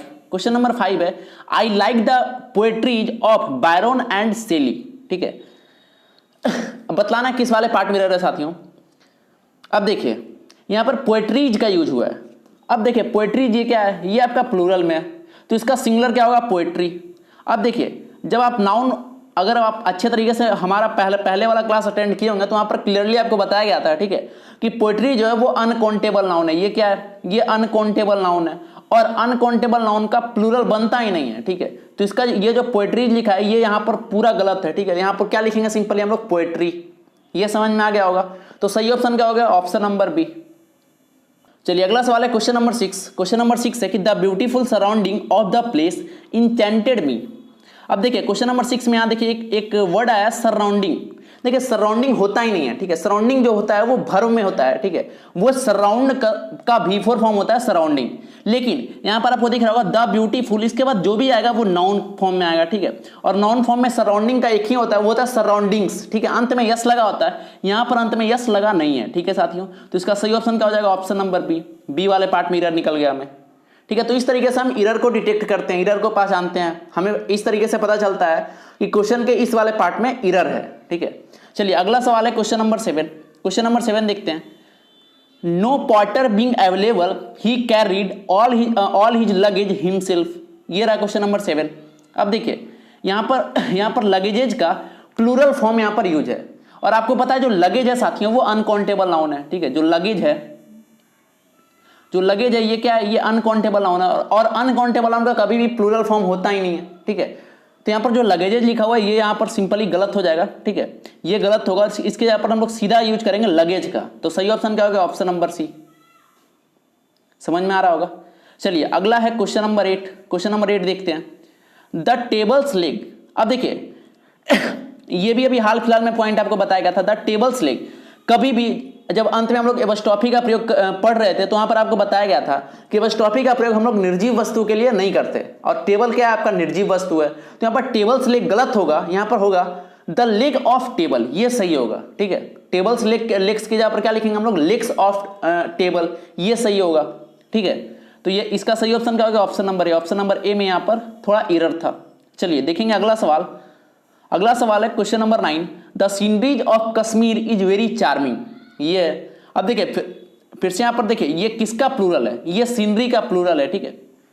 SCENERY सीनरी, इसका प्लूरल ये है। और ये आपको फिर से ये आपको पता होगा कि ये क्या आपका अनकाउंटेबल नाउन है। अनकाउंटेबल नाउन का कोई प्लूरल होता ही नहीं है, तो ये सीधा गलत हो गया। सही ऑप्शन क्या होगा? Option number A. तो बस इतना छोटा छोटा एरर भी आपके सवाल में पूछा जाता है, आपके एग्जाम में पूछा जाता है। चलिए अगला सवाल है क्वेश्चन नंबर 10 देखिए। क्वेश्चन नंबर 10 है साथियों, the driver showed great talent in keeping the damages car under control. ये रहा क्वेश्चन नंबर 10। अब देखिए दो चीज के बारे में आपको बताया गया था, एक टैलेंट और दूसरा स्किल, ये बताया गया था आपको। अब देखिए टैलेंट क्या होता है? देखिए टैलेंट क्या होता है? टैलेंट वो होता है जो गुण हमारे अंदर जन्म से होता है, ठीक है। और स्किल क्या होता है? जो हम लोग सीखते हैं, वो जन्म से नहीं होता है। यहां पर देखिए कार को चलाना कोई टैलेंट नहीं होता, ये कोई जन्म से नहीं सीखता, बल्कि ये एक स्किल होता है जो बाद में सीखा जाता है। और यहां पर देखिए कार चलाने के लिए यहां पर टैलेंट का इस्तेमाल हुआ है, जो कि बिल्कुल गलत है, ठीक है। तो यहां पर टैलेंट जो लिखा हुआ है वो गलत है। टैलेंट की जगह पर क्या लिखेंगे हम लोग? स्किल। ये समझ में आ गया होगा। चलिए इसका सही ऑप्शन क्या होगा? Option number B. क्लियर साथियों। चलिए अगला देखिए question number 11। When I entered the bedroom I saw a snake crawling on the ground, ठीक है। ये क्वेश्चन नंबर 11 था। बतलाना है कि इसमें किस वाले पार्ट मिरर है। अब देखिए सबसे पहले तो ये आप एकदम दिमाग में माइंड मेकअप कर लीजिए कि अभी हम लोग नाउन पढ़ रहे हैं, तो अगर कोई किसी भी पार्ट मिरर होगा तो वो नाउन वाले पार्ट में ही मिरर होगा, ठीक है। तो बस सिंपली आपको नाउन चेक करना है। अब देखिए सबसे अंत में ऑन द ग्राउंड, ग्राउंड मतलब क्या होता है वो बताइए पहले। तो ग्राउंड मतलब होता है कि मकान के बाहर, घर के बाहर की धरती का ऊपरी सतह जो होता है वो होता है ग्राउंड, ठीक है। और अगर कोई घर के अंदर का ग्राउंड की बात करें तो वहां पर ग्राउंड के जगह पर फ्लोर सही होता है। अब देखिए फिर से कि ये घर के अंदर की बात हो रही है या घर के बाहर की बात हो रही है, तो ये फर्श की बात हो रही है, ये बेडरूम के फर्श की बात हो रही है। तो यहाँ पर ये जो ग्राउंड लिखा है साथियों ये यहाँ पर गलत हो जाएगा, और ग्राउंड के जगह पर जो कोई वर्ड सुटेबल होगा वो होगा फ्लोर, ठीक है। यहाँ पर सही वर्ड क्या होगा, फ्लोर। तो ये समझ में आ गया होगा। सही ऑप्शन क्या हो गया, ऑप्शन नंबर सी। चलिए अगला सवाल देखेंगे, question number 12। Arms are given to the poors, ये रहा क्वेश्चन नंबर 12। क्वेश्चन नंबर 12 है arms are given to the poors, बतलाना है किस वाले पार्ट में इधर है। अब देखिए द पुअर्स का इस्तेमाल हुआ है, आपको पता है कि द पुअर्स ये होता ही नहीं है, ठीक है। द पुअर मतलब होता है गरीब लोग, द पुअर्स ऐसा कभी लिखते नहीं हम लोग, ठीक है। द पुअर इसका मतलब ही होता है गरीब लोग, द पुअर्स लगाने की जरूरत नहीं है हमें, ठीक है। तो किस वाले पार्ट में इधर हो गया, ऑप्शन नंबर सी, ठीक है। चलिए अगला सवाल क्वेश्चन नंबर 13। क्वेश्चन नंबर 13 है lasers are indispensable tools for the delicate eye surgery, ठीक है। जो भी लेजर होता है वो क्या है, इंडिस्पेंसेबल टूल है। अब देखिए सबसे पहले हम फोकस करेंगे और कोई चीज पर फोकस नहीं करेंगे, सबसे पहले नाउन, जो भी जितना नाउन यूज हुआ है उस पर हम लोग सिंपल यहां पर फोकस करेंगे, ठीक है। अब देखिए यहां पर आई सर्जरी है, ठीक है, आई सर्जरी, और आपको पता है आई सर्जरी नहीं होता बल्कि आई सर्जरी होता है, ठीक है। आई सर्जरी नहीं होता साथियों, क्या होता है, आई सर्जरी होता है। यहां पर जो ये आई लिखा हुआ है ये यहां पर गलत है, ठीक है। इसका सही क्या हो जाएगा, आई सर्जरी, ठीक है। ये यहां पर ये सही होगा, क्लियर, ये समझ में आ गया होगा, ठीक है।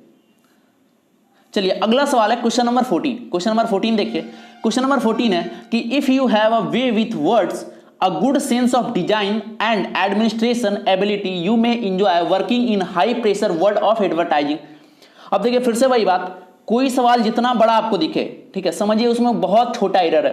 कभी भी बड़ा सवाल देखिए घबराना नहीं चाहिए, जितना बड़ा सवाल उतना छोटा एरर। अब देखिए इतना लंबा चौड़ा सवाल है, इसमें देखिए बहुत छोटा एरर है।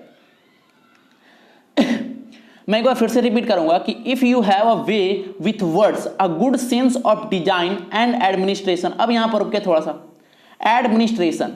अब बताइए एडमिनिस्ट्रेशन है क्या, ये यहां पर नाउन है। एडमिनिस्ट्रेशन क्या है साथियों, ये नाउन है।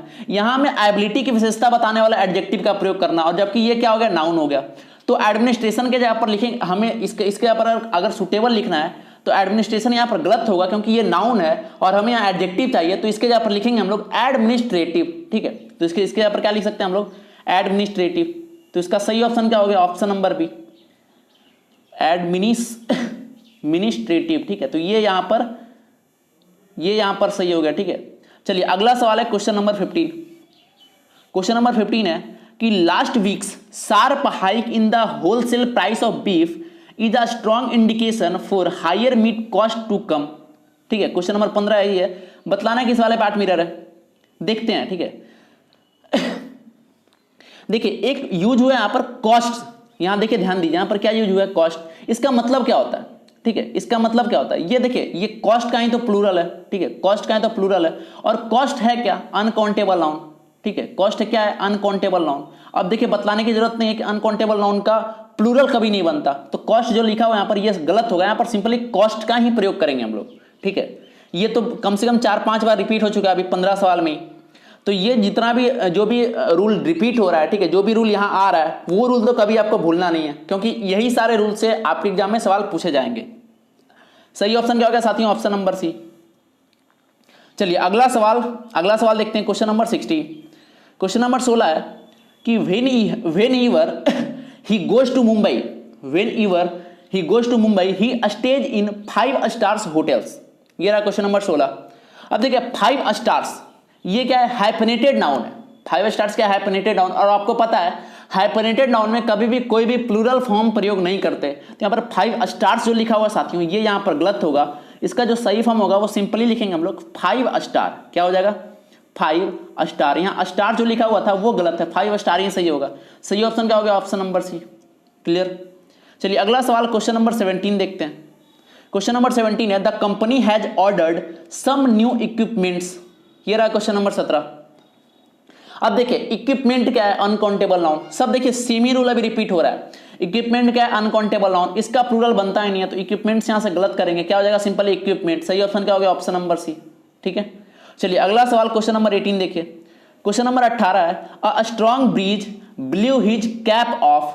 ये रहा क्वेश्चन नंबर 18। अब देखिए ब्रीज क्या होता है, ब्रीज क्या होता है, ये जेंटल होता है। ठीक है, तेज हवा के लिए हमेशा स्ट्रॉन्ग वाइंड का प्रयोग करते हैं, ना कि ब्रीज का, ये हल्का के लिए। ठीक है, और जब तेज हवा का बात हो तो ब्रीज का प्रयोग नहीं करेंगे, बल्कि स्ट्रॉन्ग विंड। ठीक है, ब्रीज के यहाँ पर क्या लिखेंगे, यहाँ पर सिंपल विंड। ठीक है, तो यहाँ किस वाले पार्ट में रहा था साथियों, आपका ऑप्शन नंबर ए। अगर कोई नॉर्मल के बारे में बात करता है, ठीक है, नॉर्मल जेंटल के बारे में बात करता है, तब ब्रीज सही होता, लेकिन कोई स्ट्रॉन्ग के बारे में बात कर रहा है, ठीक है, तो वहां पर वाइंड सही होगा। चलिए अगला है क्वेश्चन नंबर 19। क्वेश्चन नंबर 19 है कि one of her finest belief among the Hindus is that Karma affect their life and also the life after death. ये रहा क्वेश्चन नंबर 19। देखिए किस वाले पार्ट मिरर है इसमें, देखते हैं। तो देखिए यहां पर वन ऑफ द का यूज हुआ है, और आपको पता है कि वन ऑफ द के बाद आने वाला जो नाउन होता है वो हमेशा प्लूरल फॉर्म में होता है। और यहां देखिए one of her firmest belief among the Hindus. ठीक है, यहां पर आपको दिख रहा होगा one of the firmest, belief नहीं होगा बल्कि बिलीफ्स होगा। ठीक है, क्योंकि वन ऑफ के बाद इसके बाद जो भी नाउन आता है वो क्या होता है, प्लूरल होता है। तो यहाँ जो बिलीफ है ये यहाँ पर गलत होगा, और बिलीफ के जगह पर क्या लिखेंगे हम लोग, बिलीव्स। ठीक है, बिलीव्स ये सही होगा आपका। ठीक है, तो सही ऑप्शन क्या होगा, ऑप्शन नंबर ए। क्लियर। चलिए अगला सवाल है क्वेश्चन नंबर 20। क्वेश्चन नंबर 20 है साथियों कि he was advised to take 2 spoonsful of medicine times a day. अब देखिए यहाँ जो लिखा हुआ स्पून्सफुल, ये यहाँ पर गलत है साथियों। ठीक है, स्पून्सफुल का प्रयोग नहीं करते। यहाँ देखिए स्पून के साथ यस लगा है, ये गलत होता है। इसका जो सही होता है वो था स्पून फुल्स होता है, ये सही होता है। फुल के साथ अगर यस लगाए हम लोग तो ये सही होता है। ठीक है साथियों, तो सही ऑप्शन क्या हो गया यहाँ पर, ऑप्शन नंबर बी, मतलब बी वाले पार्ट मिरर था। क्लियर। चलिए अगला है क्वेश्चन नंबर 21। क्वेश्चन नंबर 21 देखिए, it is a big blunder but we had to ignore it. ये रहा क्वेश्चन नंबर 21। क्लियर। अब देखिए ब्लंडर मतलब क्या होता है, बिग मिस्टेक। ठीक है, ब्लंडर मतलब क्या होता है, बिग मिस्टेक। और आपको ये बताया गया था ये सुपर प्लस बन जाता है। ब्लंडर के साथ कभी भी हम लोग बिग का इस्तेमाल नहीं करते, क्योंकि ब्लंडर का मतलब ही होता है बिग।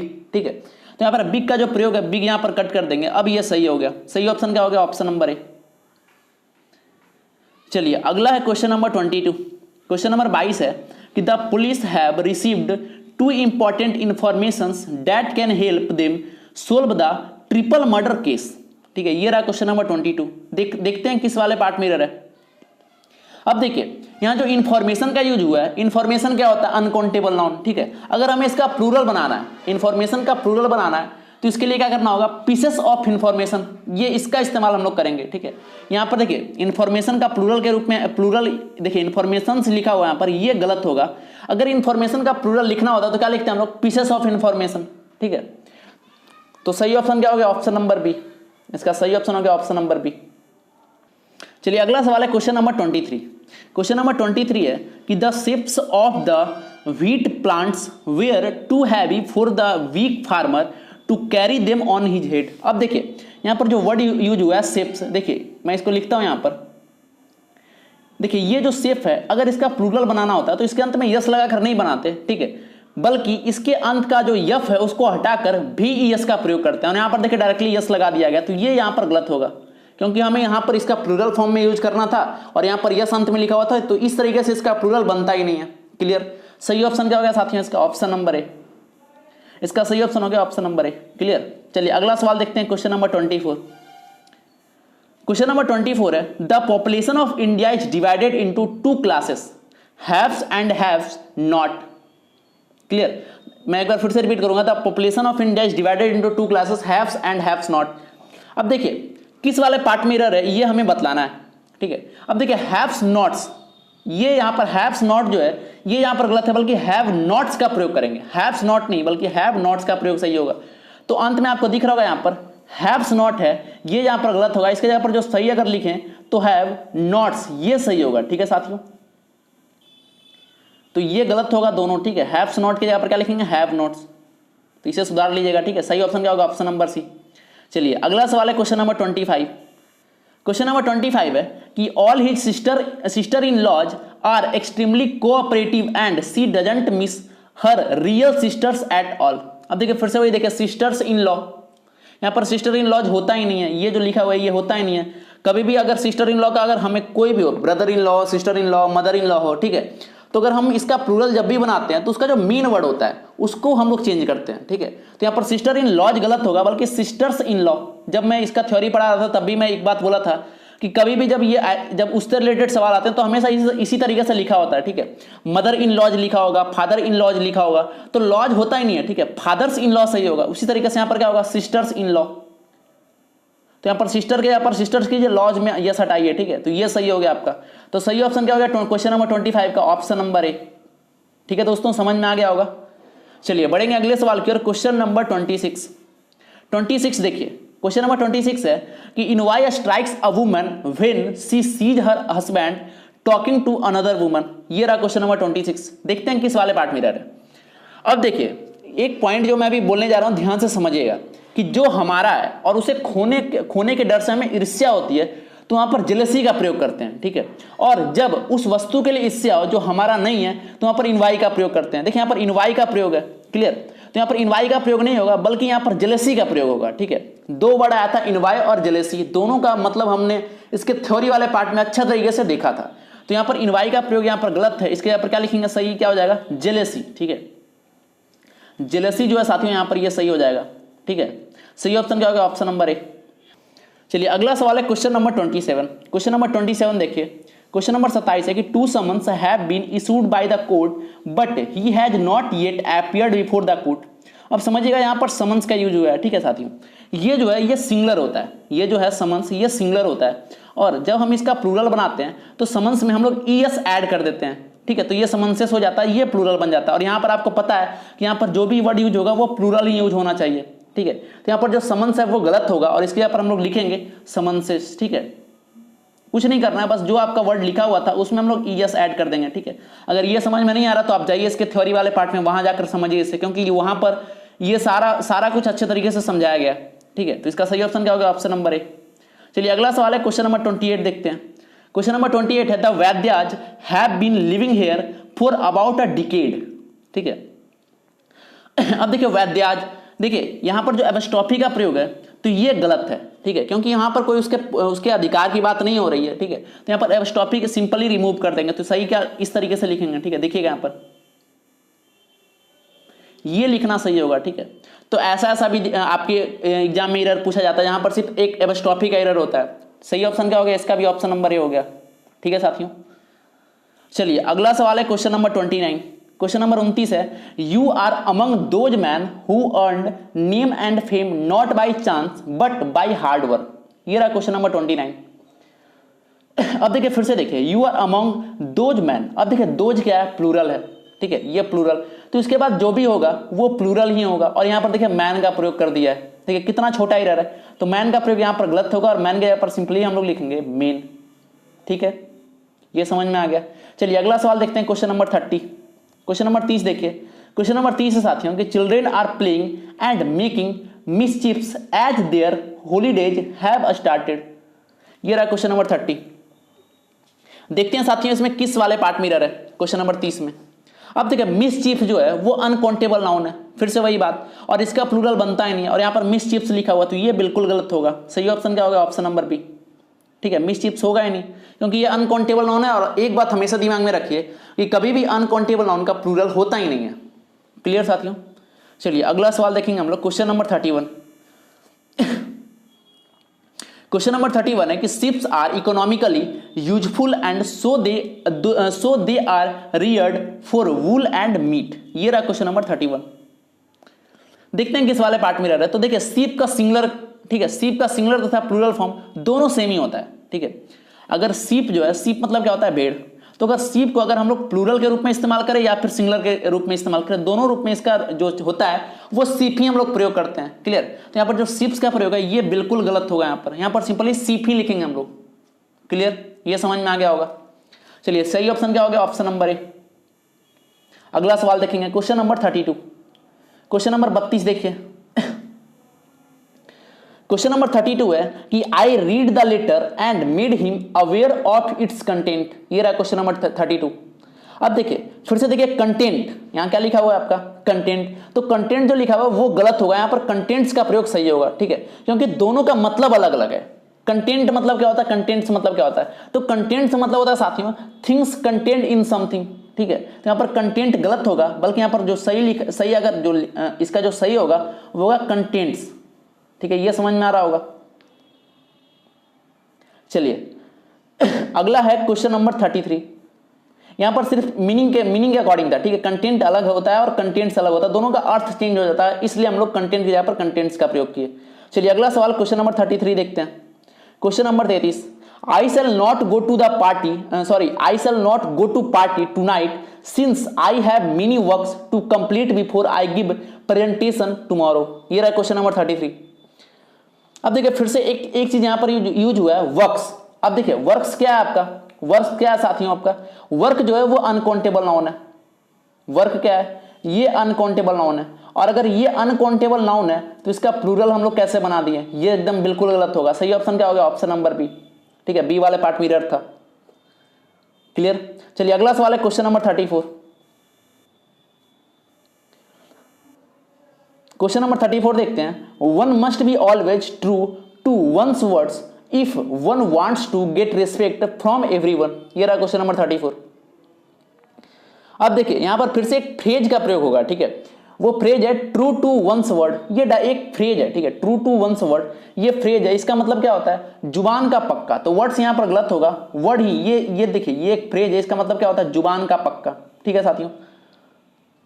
चलिए अगला सवाल क्वेश्चन नंबर 35 देखते हैं। क्वेश्चन नंबर 35 है कि even after the enactment of several acts and provisions we can see 5 years old boys working in hazardous factories। ठीक है, ये रहा क्वेश्चन नंबर 35। देखते हैं कि किस वाले पार्ट में रह रहे साथियों, ठीक है। अब यहां पर देखिए 5 ईयर, यहां ध्यान से देखिएगा, यहां पर यूज हुआ है 5 years old boys, यही तो यूज हुआ है। तो 5 years नहीं होता, ठीक है, 5 years नहीं होता, बल्कि 5 ईयर का प्रयोग हम लोग करते हैं। जब भी ऐसा हो 5 ईयर, ठीक है, 6 ईयर, 7 ईयर, तो ईयर्स वहां नहीं होता, ठीक है, ईयर होता है। तो यहां पर ईयर्स जो है वो गलत है, ठीक है साथियों। तो सही ऑप्शन क्या होगा, ऑप्शन नंबर बी, इस वाले पार्ट में एरर था। अगला सवाल क्वेश्चन नंबर 36 देखते हैं। क्वेश्चन नंबर 36, क्वेश्चन नंबर 36 है the fan's blade has broken and we must buy a new fan before disposing it off. ये रहा क्वेश्चन नंबर 36। अब देखिए फैन जो है साथियों ये निर्जीव है। फिर से देखिए फैन क्या है, फैन के पत्ती के बारे में, फैन के ब्लेड के बारे में बात हो रही है, ठीक है। फैन क्या है, निर्जीव है, और आपको पता है एपॉस्ट्रोफी का प्रयोग कभी भी निर्जीव के साथ में नहीं करते, ठीक है, हमेशा इसका क्या करते हैं, लिविंग थिंग्स के बारे में, ठीक है। अगर कोई लिविंग थिंग्स के बारे में बता रहा हो तो वहां पर एपॉस्ट्रोफी का प्रयोग हम लोग करते हैं। निर्जीव के साथ कभी भी हम लोग एपॉस्ट्रोफी का प्रयोग नहीं करते। तो यहाँ पर जो एपॉस्ट्रोफी है वो यहाँ से रिमूव कर देंगे, ठीक है। तो एपॉस्ट्रोफी यहाँ से रिमूव करेंगे तो यहाँ फैंस ब्लेड लिखना गलत होगा। सिंपली फैंस ब्लेड के यहाँ पर लिख सकते हैं हम लोग फैंस ब्लेड के यहाँ पर क्या लिख सकते हैं साथियों, यहाँ पर द ब्लेड ऑफ फैन, ठीक है, द फैंस ब्लेड के यहाँ पर क्या लिख सकते हैं, द ब्लेड ऑफ फैन, ठीक है, ये समझ में आ गया होगा, द ब्लेड ऑफ फैन। अब सही हो गया ये, क्लियर। सही ऑप्शन क्या है इसका बता देंगे हम लोग, ऑप्शन नंबर ए, ठीक है। चलिए बढ़ेंगे अगले सवाल की ओर। और एक बात, अगर किसी भी क्वेश्चन में कोई भी किसी भी तरीके की परेशानी हो आपको तो आप कमेंट बॉक्स का सहारा लें। मैं बार बार कहता हूँ कमेंट में अपनी समस्याएं बताएं, हमारी कोशिश रहेगी कि किसी भी माध्यम से आपकी समस्याएं दूर हो सके, ठीक है। चलिए क्वेश्चन नंबर 37 देखते हैं। She wears a spectacle and so she was unable to see the gangster that attacked her last night. ये रहा क्वेश्चन नंबर 37। अब देखिए यहां पर एक वर्ड यूज हुआ है स्पेक्टेकल, तो स्पेक्टेकल होता ही नहीं है, ठीक है। यहां पर जो स्पेक्टिकल है ये होता नहीं है, इसका जो रियल होता है वो स्पेक्टिकल्स होता है, ठीक है। अंत में क्या लगा होता है, अंत में यस लगा होता है, तो ये स्पेक्टिकल गलत है। इसके यहाँ पर क्या लिख सकते हैं हम लोग, स्पेक्टिकल्स, ठीक है, ये यहां पर सही है, ठीक है। तो बस नाउन का यहां पर मिस्टेक था। सही ऑप्शन क्या होगा साथियों, ऑप्शन नंबर ए, क्लियर। चलिए अगला सवाल क्वेश्चन नंबर 38 देखते हैं। क्वेश्चन नंबर 38 है कि ऑल द फर्नीचर्स। अब देखिए फिर से अब आगे पढ़ने की जरूरत नहीं है। फर्नीचर क्या है, फर्नीचर अनकाउंटेबल नाउन है, और अनकाउंटेबल नाउन का कभी भी प्लूरल बनता ही नहीं है, तो फर्नीचर यहां पर गलत होगा। सिंपल यहां क्या लिखेंगे, फर्नीचर, यहां पर क्या लिख देंगे, सिंपल हम लोग फर्नीचर लिखेंगे, ये सही हो जाएगा, फर्नीचर, ठीक है। सही ऑप्शन क्या हो गया, ऑप्शन नंबर ए। अगला सवाल देखते हैं क्वेश्चन नंबर 39। क्वेश्चन नंबर 39 है साथियों कि the angry mob attacked the police officers when they came to raze the illegal construction. ठीक है, ये क्वेश्चन नंबर 39 था। देखते हैं साथियों इसके किस वाले पार्ट में एरर है। अब देखिए एक बात समझिएगा कि एंग्री मॉब का प्रयोग है यहां पर। ठीक है, एंग्री मॉब, तो यहां पर एंग्री मॉब है, ये गलत है। ठीक है, क्योंकि मॉब जो होता है, मॉब का मतलब ही होता है, देखिए मॉब का मतलब ही होता है उग्र भीड़, है ना, गुस्से वाली भीड़। ठीक है, गुस्से से भरी हुई भीड़। तो यहाँ पर एंग्री का कोई मतलब बनता नहीं है, ये सुपरफ्लस बन जाता है। तो एंग्री यहां से रिमूव करेंगे, सीधा लिखेंगे the mob attack the police officers when they came to raze the illegal construction. Clear हो गया होगा। एंग्री का प्रयोग हमने यहाँ पर क्यों नहीं किया, ये समझ में आ गया होगा साथियों। ठीक है, सही ऑप्शन क्या लिखेंगे, ऑप्शन नंबर ए। चलिए अगला सवाल है क्वेश्चन नंबर 40। क्वेश्चन नंबर 40 है कि दे लेफ्ट, देखिए दे लेफ्ट देयर लगेजेज। अब फिर से वही चीज है ना, इसमें कुछ नया नहीं है। लगेज क्या है, लगेज आपका अनकाउंटेबल नाउन है। यहां पर इसका कभी भी प्लूरल हम लोग बनाते नहीं है, तो लगेजेज गलत होगा, सिंपली लिखेंगे लगेज। ठीक है, तो अंत का जो यस है वो हटा दीजिए, ये बन जाएगा लगेज। सही ऑप्शन क्या होगा, ऑप्शन नंबर बी। चलिए अगला सवाल देखते हैं क्वेश्चन नंबर 41। क्वेश्चन नंबर 41 देखिए, क्वेश्चन नंबर 41 है the car could not ascend the steep hill because it was in the wrong gears. ये रहा क्वेश्चन नंबर 41। अब देखिए रॉन्ग गियर्स होता नहीं है। ठीक है, ये यहां पर गलत है, रॉन्ग गियर्स नहीं होगा बल्कि रॉन्ग गियर का प्रयोग हम लोग करेंगे। ठीक है, तो गियर्स जो अंत में लिखा हुआ है ये गलत है। ठीक है, क्या होगा, रॉन्ग गियर। सही ऑप्शन क्या होगा, ऑप्शन नंबर सी। चलिए अगला सवाल है क्वेश्चन नंबर 42। क्वेश्चन नंबर 42 है साथियों कि the ticket window remained closed through out the day. अब देखिए टिकट विंडो, ये देखिए टिकट विंडो यहाँ पर जो लिखा हुआ है साथियों ये यहाँ पर गलत है। ठीक है, विंडो का जो भी इस्तेमाल हम लोग करते हैं वो घर के लिए, मकान के लिए, ये सब के लिए विंडो का इस्तेमाल करते हैं। लेकिन अगर टिकट के बारे में बात हो, टिकट काउंटर के बारे में बात हो, तो वहाँ पर सिंपली टिकट काउंटर ही लिखते हैं, ना कि टिकट विंडो। ठीक है, तो यहाँ पर टिकट विंडो के यहाँ पर सिंपली हो जाएगा टिकट काउंटर। विंडो को यहाँ से रिमूव करेंगे और विंडो की जगह पर क्या लिखेंगे साथियों, काउंटर। ठीक है, टिकट काउंटर यहाँ पर विंडो से सही है। ठीक है, तो टिकट काउंटर यहाँ सही हो गया। सही ऑप्शन क्या हो गया साथियों, 42 का ऑप्शन नंबर ए। चलिए बढ़ेंगे अगले सवाल की ओर। अगला सवाल है क्वेश्चन नंबर 43। क्वेश्चन नंबर 43 है कि Satyajit Ray who conceived, co-authored and directed a number of good films was one of India's most talented film maker. ठीक है, तो एक लंबा चौड़ा लाइन लिखा हुआ था, लेकिन आपको बतलाना है कि किस वाले पार्ट में एरर है। अब देखिए एक बात हमेशा ध्यान में रखिए, जितना लंबा लाइन उतना छोटा एरर। अब एक बात बताइए कि वन ऑफ के बाद जो भी नाउन आता है वो क्या होता है, सिंगुलर या प्लूरल। तो वन ऑफ के बाद जो भी नाउन आता है वो हमेशा प्लूरल होना चाहिए। और यहाँ देख लीजिए, यहाँ पर देखिए वन ऑफ के साथ यहाँ पर फिल्म मेकर का यूज है, तो यहाँ पर फिल्म मेकर नहीं होगा बल्कि फिल्म मेकर्स होगा। ठीक है, यहाँ देखिए वन ऑफ के बाद क्या लिखा हुआ, फिल्म मेकर, तो ये यहाँ पर गलत होगा साथियों, फिल्म मेकर्स का प्रयोग हम लोग करेंगे। ठीक है, तो सही ऑप्शन क्या होगा, ऑप्शन नंबर सी। क्लियर। चलिए अगला सवाल देखेंगे क्वेश्चन नंबर 44। क्वेश्चन नंबर 44 है कि I think this is not your book, it is somebody else. अब देखिए फिर से यहाँ क्या गलती है, आपको सबसे आखिरी वाला रूल देखिएगा आप। ठीक है, अगर ये भूल चुके हैं रूल, तो सबसे एपॉस्ट्रोफी का सबसे आखिरी रूल देखिएगा, तो आपको पता है कि समबडी, नोबडी जो भी है, इसके साथ अगर इल्स का प्रयोग हो तो कभी भी एपॉस्ट्रोफी का प्रयोग समबडी, नोबडी ये सब के साथ नहीं करते, बल्कि इल्स के साथ हम लोग एपॉस्ट्रोफी का प्रयोग करते हैं। तो ये जो एपॉस्ट्रोफी समबडी के साथ है, इसको यहाँ से उठाइए और जाके इल्स के बगल में रख दीजिए। ठीक है, इल्स के साथ हम लोग एपॉस्ट्रोफी का प्रयोग करेंगे। तो सही ऑप्शन क्या होगा, ऑप्शन नंबर सी। ठीक, चलिए अगला सवाल है क्वेश्चन नंबर 45। क्वेश्चन नंबर 45 है साथियों कि you should not put your sign on any paper that you haven't read. अब देखिए योर के बाद साइन का प्रयोग समझिएगा, योर के बाद साइन का प्रयोग। साइन होता क्या है, साइन आपका वर्ब है। ठीक है, लेकिन हमें चाहिए योर के बाद नाउन, नाउन चाहिए, तो साइन का नाउन रूप क्या है, ये सिग्नेचर होता है। ठीक है, तो यहाँ जो साइन लिखा है साथियों ये बिल्कुल गलत है, क्योंकि योर साइन ये गलत है। यहाँ पर इसका अगर करेक्ट फॉर्म की बात करें तो योर सिग्नेचर सही होगा। ठीक है, तो सही ऑप्शन क्या होगा, ऑप्शन नंबर बी। क्लियर। चलिए अगला सवाल क्वेश्चन नंबर 46 देखते हैं। Question number 46। क्वेश्चन नंबर 46 है कि towns after towns were conquered by him but he found no peace. ये रहा क्वेश्चन नंबर 46। क्लियर।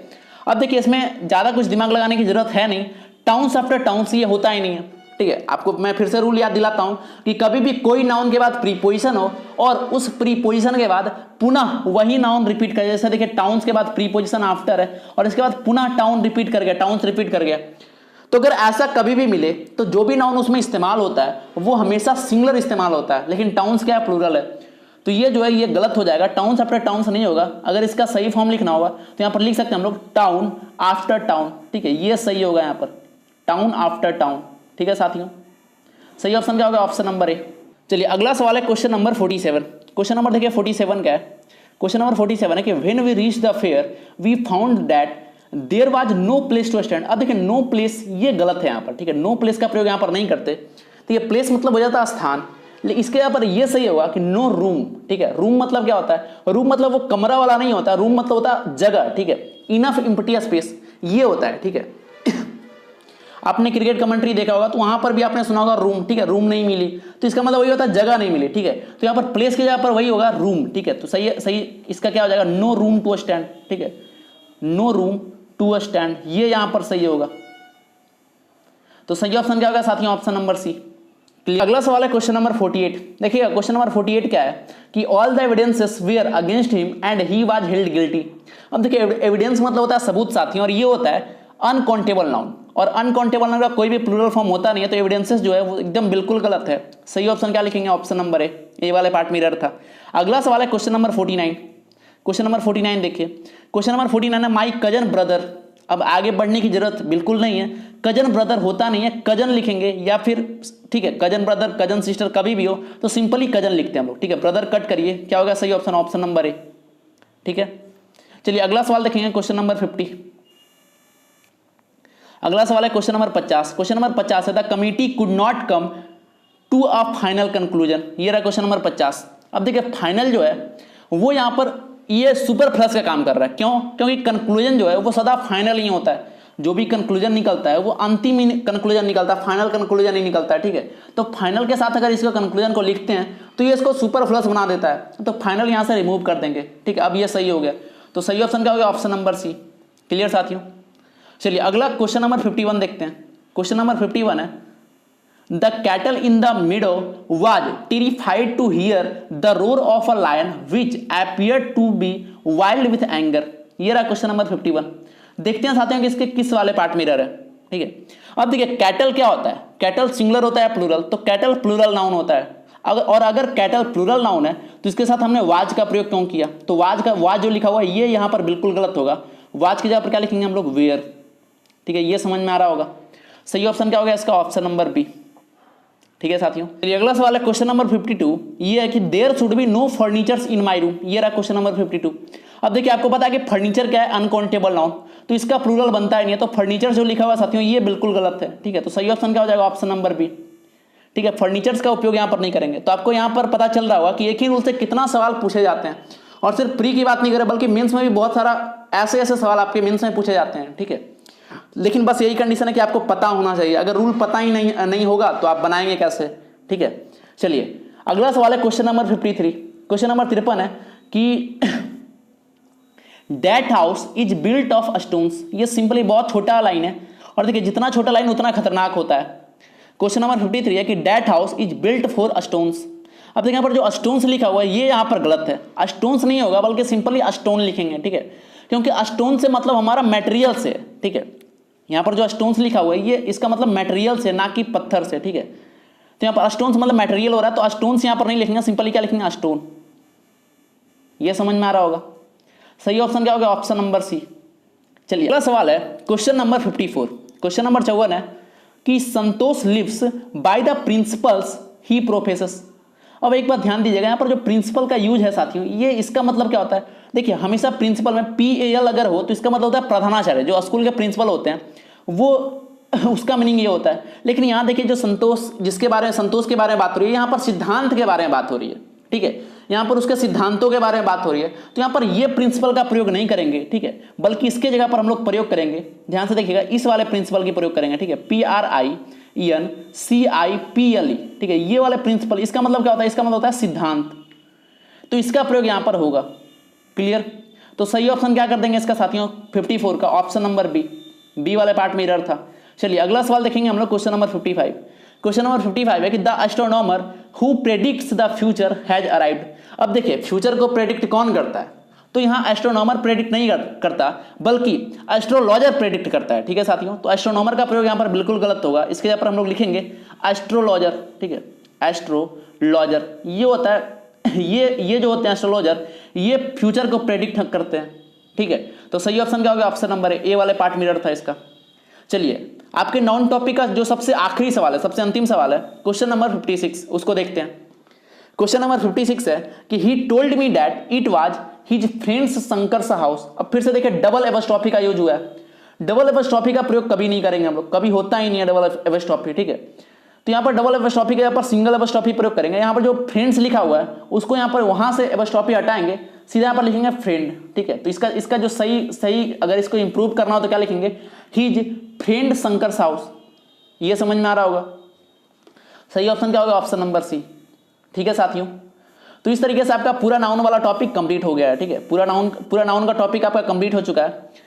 तो ठीक है साथियों, इसके बाद जो आपका अगला टॉपिक है वो है प्रोनाउन। तो इसके अगले वीडियो में हम लोग मिलेंगे प्रोनाउन में। और एक बात मैं बताना चाहूंगा कि अगर ये वीडियो अच्छा लगता है, इससे अगर किसी भी तरीके का आपको बेनिफिट होता है तो आप कमेंट जरूर करें, ठीक है। आप कमेंट जरूर करें, उसमें आप कमेंट करके बताएं कि आपको ये कैसा लगा, ठीक है। क्योंकि आपका हर एक कमेंट हमारे लिए मोटिवेशन का काम करता है और हमारे अंदर और भी वीडियो बनाने की इच्छा होती है, ठीक है। तो आप कमेंट करके जरूर बताएं कि आपको ये वीडियो जो भी अभी प्लिंथ टू पैरामाउंट का जो सीरीज चल रहा है वो आपको कैसा लग रहा है, ठीक है साथियों। चलिए बहुत बहुत धन्यवाद आपका, थैंक यू। फिर मिलते हैं अगले वीडियो में, थैंक यू।